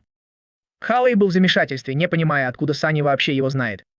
Тата предположила, что Сани, возможно, тоже съела волшебный шоколад. Этот шоколад может исполнять желания людей, что объясняет, как Сани тоже обрела магические способности. Хао и был ошеломлен, думая обо всем хаосе, с которым он столкнулся до сих пор. Фальшивые беременности, семейная жизнь, дети, а теперь еще и волшебная певица. Сани улыбнулась Хао и объяснила, что нашла путь в мир снов. Хао и спросил, каким человеком он был в воспоминаниях Сани. Сани описала его как ангела, свою единственную настоящую вторую половинку и человека, которому она доверяла больше всего на свете. Для нее Хао и был также ее эмоциональной опорой, тем, с кем она хотела разделить свой мир снов, место, свободное от одиночества и печали. Сани отвела Хао и на крышу. Испугавшись, Хао и подумал, что она может попросить его прыгнуть. Тата предупредила его, чтобы он не поддавался на провокации, напомнив, что Сани находится под влиянием магии шоколада. Тата посоветовала Хао и пока пойти с Сани. Хао и протянул руку Сани, которая тепло улыбнулась и взяла ее. Она взлетела в воздух вместе с Хао и перенеся его в свой мир снов. Сани пригласила Хао и в свой фантастический мир, место, свободное от одиночества и печали. Сначала Хао и подумал, что сейчас упадет, но вместо этого Сани взяла его с собой в полет. Однако она внезапно отпустила его, и Хао и начал падать. Когда он уже почти коснулся земли, появился гигантский бумажный самолетик, который подхватил их обоих и понес по небу. Фантастический мир был полон чудес, в небе парили разные животные. Хао и почувствовал себя так, будто провалился в кроличью нору. Тата засмеялась и подразнила его, сказав, что он слишком много читал сказок. Она добавила, что Хао и не кролик, а Сани не белый кролик. Раздраженный Хао и огрызнулся на Тату, расстроенный тем, что она насмехается над ним даже после того, как он чуть не погиб. Тата уверенно заверила его, что он не может умереть, потому что они в доме Сани, а Хао и очень важен для нее. Хао и снова спросил Сани об их отношениях. Сани показалось странным, что Хао и забыл. Они были влюблены с детства, и Хао и всегда был рядом с ней. Сани напомнила ему, что именно он вдохновил ее и помог стать звездой. Он поддерживал ее, когда никто в нее не верил. Хао и подозревал, что Сани могла спутать его с кем-то другим. Однако Сани настаивала, что именно Хао и поддерживал ее, когда она была слаба. Она крепко обняла его, сказав, что благодаря ему она многого добилась. Сани снова взяла Хао и в полет и опустила его на траву. Тата быстро проверила его, спросив, все ли в порядке. Хао и пошутил, что ему кажется, будто он умер. Тата предупредила его, что если он ничего не сделает, Сани неизбежно перенесет его в другое измерение. Хао и был ошеломлен, узнав, что дерево в фантастическом мире на самом деле было воротами в другое измерение. Он спросил, действительно ли шоколад Купидона настолько силен, что может создавать что угодно, даже альтернативные миры. Тата объяснила, что магия Сани может превратить ее воображение в реальность, а сама Вселенная полна измерений. По словам Таты, богини любви существуют по всей Вселенной, и поскольку у людей есть любовь, миссия богини — помогать людям исполнять их мечты и находить любовь. Это было их целью на протяжении тысячелетий. Если Сани мечтала сбежать в другой мир, неудивительно, что магия шоколада сделала это возможным. Сани пригласила Хао и присоединиться к ней в фантастическом мире. Хао колебался, боясь потерять свою человечность. Однако он не знал, что сделает Сани, если он откажется. Быстро сообразив, Хао и предложил вместе съесть мороженое. Пока они разговаривали, Саня указала на огромный гриб в небе. Хао и рассмеялся, объяснив, что это просто медуза из аквариума. Услышав это, Сани тут же создала вокруг них гигантский аквариум. Хао и был потрясен, обнаружив, что находится под водой, и понял, что действительно может дышать под водой. Мир Сани был потрясающе красив, но в нем было одиноко. В мире Сани больше никого не было, и там не с кем было поделиться. Когда Сани увидела дельфинов, она захотела перенести их в фантастический мир. Хао быстро остановил ее, предупредив, что дельфины очень привязаны к своей воспитательнице, которая растила их с рождения и которую они считают своей матерью. Хао и боялся, что дельфины будут убиты горем, если Сани разлучит их с матерью. Однако Сани отмахнулась от его опасений, сказав, что станет их новой матерью. Хао и сказал Сани, что она не может быть эгоисткой и обвинять ее в том, что она не думает о чувствах других. Затем Сани спросила Хао, и чувствует ли он тоже, что и дельфины, что не хочет покидать свой нынешний мир. Она спросила, пойдет ли он с ней в фантастический мир, но Хао и не смог ответить. Сани расстроилась, и внезапно ее мир потерял яркие краски. Обеспокоенный тем, что его слова расстроили ее, Хао и быстро предложил завтра вместе отправиться в фантастический мир. Услышав это, Сани снова улыбнулась. Когда Хао и шел домой, Тата спросила, почему он решил завтра отправиться в фантастический мир. Хао и промолчал, и Тата подумала, что он собирается игнорировать Сани и оставить ее одну. Тата предупредила Хао, и чтобы он не брал Сани в фантастический мир, потому что если он это сделает, физическое тело Сани умрет в реальном мире.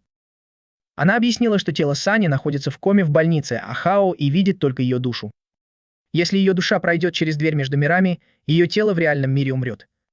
Хао и уже знал об этом, но Тата была потрясена тем, что Хао и, похоже, не беспокоился о смерти Сани. Она и Хао и не из тех, кто просто игнорирует такие вещи. Хао и видел мир, созданный Сани, и он был идеальным без единого изъяна. Хао и подумал, что это потому, что сердце Сани было чистым и прекрасным, в отличие от реального мира, полного жестокости и уродства. Но когда он задумался об этом глубже, то понял, что желание Сани оставить все позади в реальном мире и выбрать вместо этого фантастический мир было вызвано тем, что в ее жизни было что-то, что она не могла выразить. Что-то менее прекрасное, чем то, что она показывала. Не понимая всего, было бы невозможно удержать ее в реальном мире. Хао заверил Тату, что не собирается игнорировать Сани, ему просто нужно время. Он пообещал, что подумает, что сделать для нее этой ночью. Позже, тем же вечером, Хао и думал об этом, принимая душ. Он был поражен, когда вернулся в свою комнату и увидел Сани, лежащую на его кровати. Хао и спросил, почему Сани пришла, не предупредив его заранее. Он смутился, потому что еще не оделся. Сани сказала, что не будет смотреть. Холли удивилась. Образ мысли Сани сильно отличался от образа мыслей обычных людей. Холли спросила, почему Сани пришла к нему этой ночью, если они собирались встретиться завтра. Оказалось, что Сани просто хотела сделать ему подарок, песню, которую она написала для него. Она объяснила, что смогла написать ее без помощи агента благодаря вдохновению, которое дал ей Хао, и она поблагодарила его за то, что он всегда поддерживал ее. Хао и не хотел принимать подарок, думая, что он слишком ценен для него. Но Сани настояла, что не заберет его обратно, сказав, что напишет еще много песен после того, как отправится в фантастический мир, где у нее будет бесчисленное количество слушателей без каких-либо ограничений. И ее жизнь будет свободной. Хао и верил, что у Сани будет много поклонников, но знал, что не будет одним из них. Он понимал, что она больше не будет его навещать. Внезапно появилась Тата и сказала, что Сани не может ждать до завтра. Неужели они просто позволят Сани умереть? Тата, конечно, не могла позволить своей клиентке покончить с собой. Она попросила Хао придумать способ спасти Сани. Хао сказал, что у него есть способ, но он может противоречить правилам богини любви, и он боялся, что это может навредить Тате. Тата была готова рискнуть, сказав, что если она не решит проблему между Хао и Сани, ее миссия не будет выполнена, и она потеряет свои магические силы. Поэтому Тата решила положиться на метод Хао и согласилась на него. Хао и встретил Сани возле дерева, которое служило входом в фантастический мир. Сани сразу же обняла его, думая, что Хао и передумал. Но это было не так. Хао и пришел, чтобы забрать ее обратно. Он надеялся, что Сани не отправится в фантастический мир, и попросил ее вернуться. Но Сани, конечно, отказалась, она не хотела возвращаться в реальный мир. Хао спросил, почему Сани не нравится жить в реальном мире. Ей не нравится быть ограниченной? И если да, то кто ее ограничивает? Тем временем ее агент Ван и мать Сани, Луги, наблюдали за состоянием Сани в больнице. Ван жаловался на стоимость лечения Сани, говоря, что если она не очнется в ближайшее время, это будет бесполезно. Но Люся верила, что Сани обязательно очнется.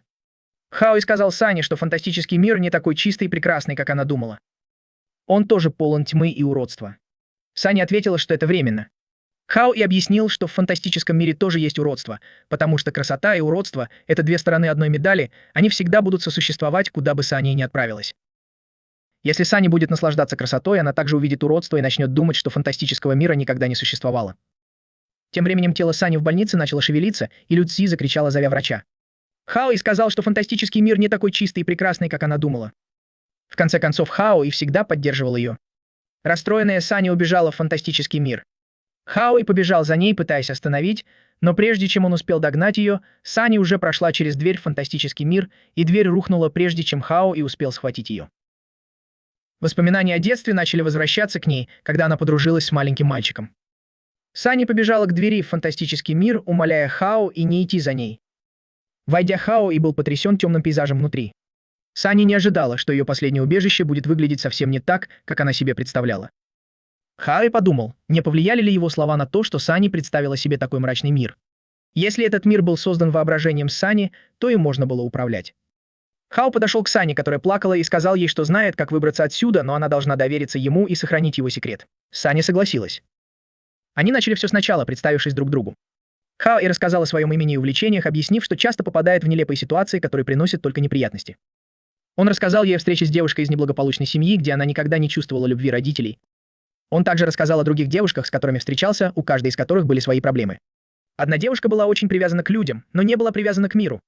Поэтому, чтобы защитить ее, он скрывал свою романтическую сторону, притворяясь сильным, даже если это означало, что его неправильно поймут. Другая девушка чувствовала, что отец ее не любит, и мечтала о теплой семье. Жизнь всех этих девушек изменила одна вещь — богиня любви. Стэнли увидел видение самой богини любви. Хао объяснил, что именно благодаря богине любви он смог познакомиться с этими девушками. Ее магия помогла им преодолеть трудности. Затем Хао заметил, что мир не идеален, и у каждого есть свои страхи и печали, но никто не теряет надежду полностью. Он даже предложил Сани встретиться с богиней любви, но Сани решила вернуться с Хао и познакомиться с богиней, чтобы испытать необыкновенное счастье. Для Сани самым важным было жить рядом с Хао Она попыталась поцеловать Хао но он увернулся и сказал, что сейчас им нужно сосредоточиться на том, как выбраться отсюда. Внезапно, в мгновение ока, они вернулись на прежнее место. У Хао уже был план для Сани. Чтобы осуществить его, Хао нужна была помощь Юаня, чтобы написать большую статью. Затем он попросил Цзы Тао опубликовать ее на Weibo, китайской социальной сети, и Теба, крупнейшей китайской БСЭ. Цзы Тао мобилизовала свою команду, и вскоре история Сани стала популярной темой. Пользователи сети сочувствовали Сани, которая так долго была в коме и которую игнорировало ее агентство. Они выразили ей свою поддержку. Пока новость была в центре внимания, Хао использовал популярность Суа, чтобы собрать поклонников Сани в кампусе. Су подстрекала их к протесту против агентства. Вскоре новостные агентства осветили демонстрации поклонников Сани у штаб-квартиры компании. Репортеры Ти-Джей пытались связаться с агентством Сани, но ответа не было. Тата появился перед Хао и похвалил его за то, что он так легко со всем справляется. Хао сказал, что этого недостаточно. Он хотел не только, чтобы Сани проснулась, но и чтобы ее жизнь обрела смысл. Первый шаг плана был успешным, и теперь настала очередь Хао действовать. Он пригласил Таксу встретиться с первой любовью Сани. По пути Луи услышал, как люди обсуждают, что агентство ограничивает свободу Сани. Люкс быстро попытался избежать этой ситуации, заявив, что он не имеет никакого отношения к истории Сани. Хао поймал Люги и спросил, знает ли он Санди. Люси сначала отрицал это, но когда Хао показал ему их совместную фотографию, он наконец признался. Люси рассказал, что они с Сани были соседями и друзьями детства, но давно потеряли связь. Хао сказал ему, что он не репортер, а друг Сани, и указал на то, как Лис обидела ее. Лис признался, что был вынужден так долго жить с Сани, что чувствовал, что у него нет ни жизни, ни будущего. Он утверждал, что это Сани обидела его. Он возразил, сказав, что предательство Люза было причиной, по которой Сани хотела покинуть этот мир. Луи признал, что был неправ, что плохо справился с ситуацией и настаивал, что никогда не хотел обидеть Сани, просто не знал, что делать. Хао попросил Луи рассказать Сани о своем прошлом, чтобы помочь ей. Луи объяснил, что с самого детства у Сани были странные мысли, из-за которых другие дети не хотели с ней играть. Поскольку Сани была его соседкой, Луи приходилось присматривать за ней. Несмотря на свои причуды, Сани любила петь и была простой девушкой. Люси искренне надеялся, что Сани сможет показать свой талант миру, поэтому он поощрял ее участвовать в конкурсах и помогал ей найти возможности для осуществления своей мечты. Его усилия окупились, и Сани стала звездой. Однако она перестала ходить в школу, и Лис стал ее личным репетитором. Из-за ее уникального характера агентство запретило ей общаться и заводить друзей, поэтому Лис был единственным, кому она доверяла. Одноклассники Лис издевались над ним, называя его единственным другом странной девушки Сонди, и изолировали его от общества.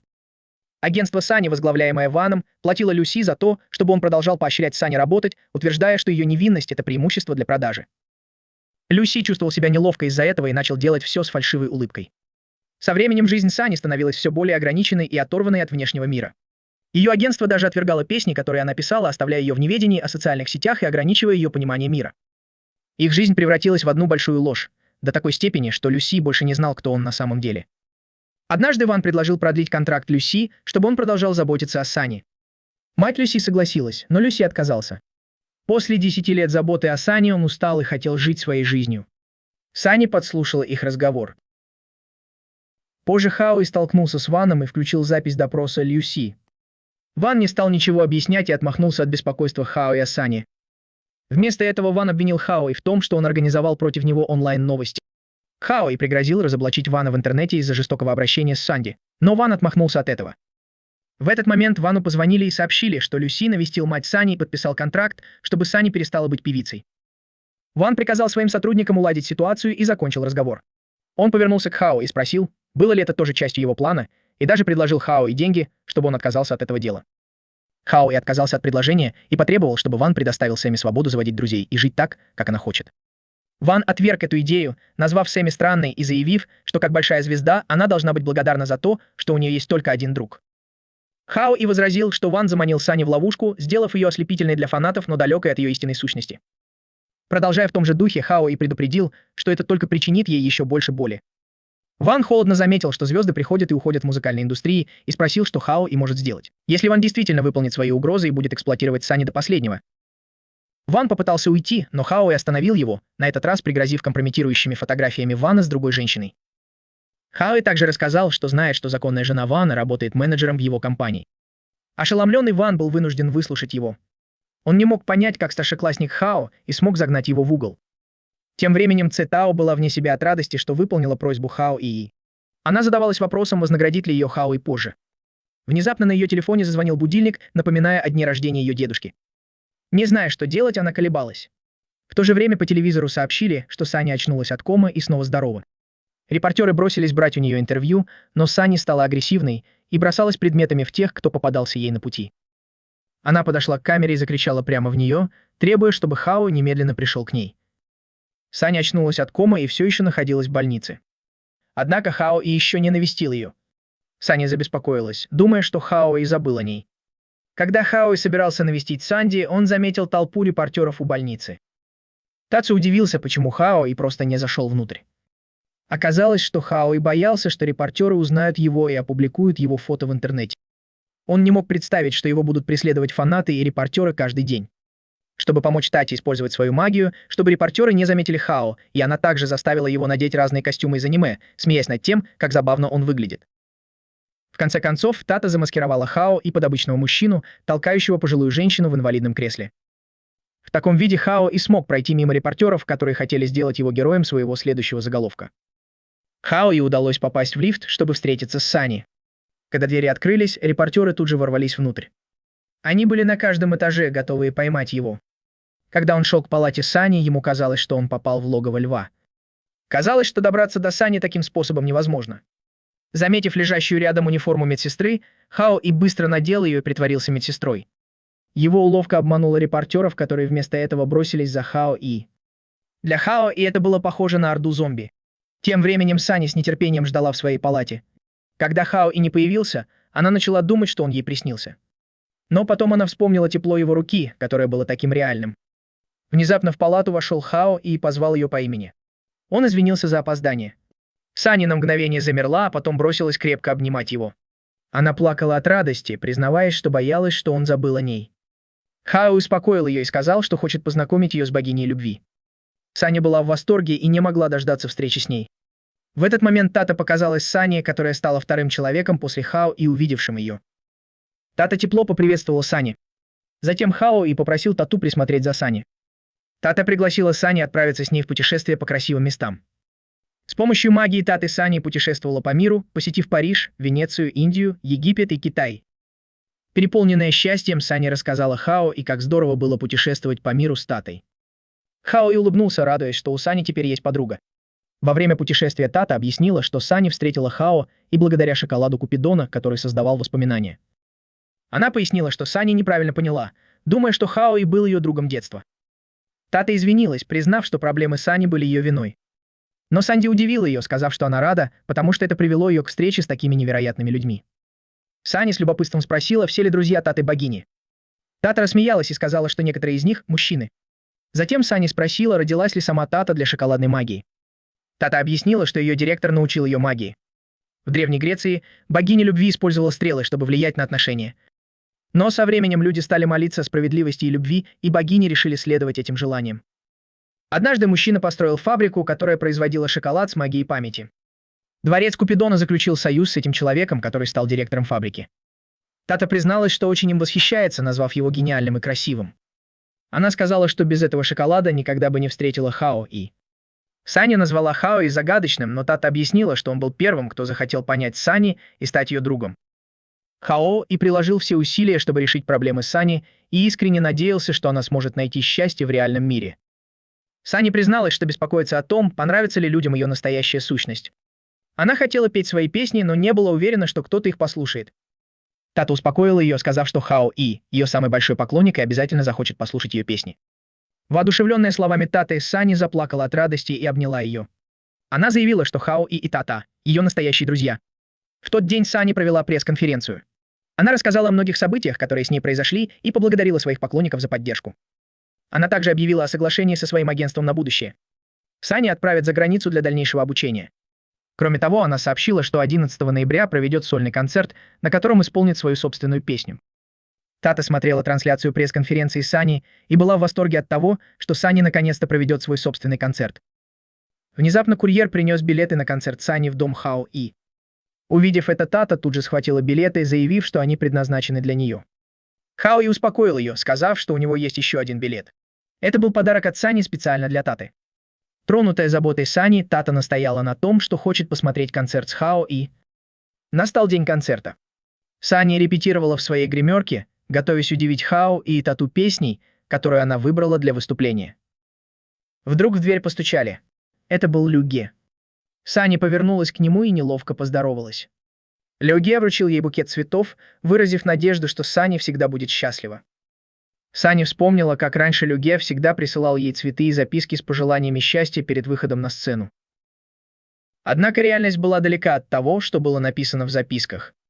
Лю Ге извинился за все, но Сани отмахнулась, сказав, что в этом нет необходимости. Она признала, что за 10 лет, которые они провели вместе, они оба пренебрегали чувствами друг друга. В ее глазах Лю Ге ее не знал.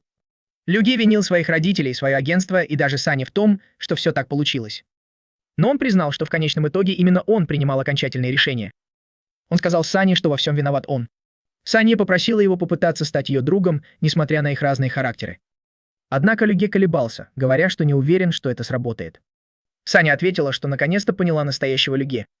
Она объяснила, что хочет, чтобы он был ее другом не из чувства долга, а из искренних чувств, даже если могут возникнуть недопонимания и ссоры. Вот что для нее значит настоящая дружба.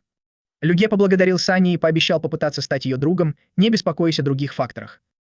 Он также поклялся всегда быть рядом с ней. Позже Сани поприветствовала своих поклонников на сцене, поблагодарив их за то, что они пришли на ее сольный концерт. Она рассказала, как много всего произошло в ее жизни за последнее время. Хотя она не могла выразить свои чувства словами, она пообещала сделать это в своей новой песне под названием «Шоколад Купидона». Пока она пела, Сани махала своим поклонникам. Когда она дошла до той части сцены, где сидел Хао, и она протянула ему руку. Хао и коротко пожал ей руку,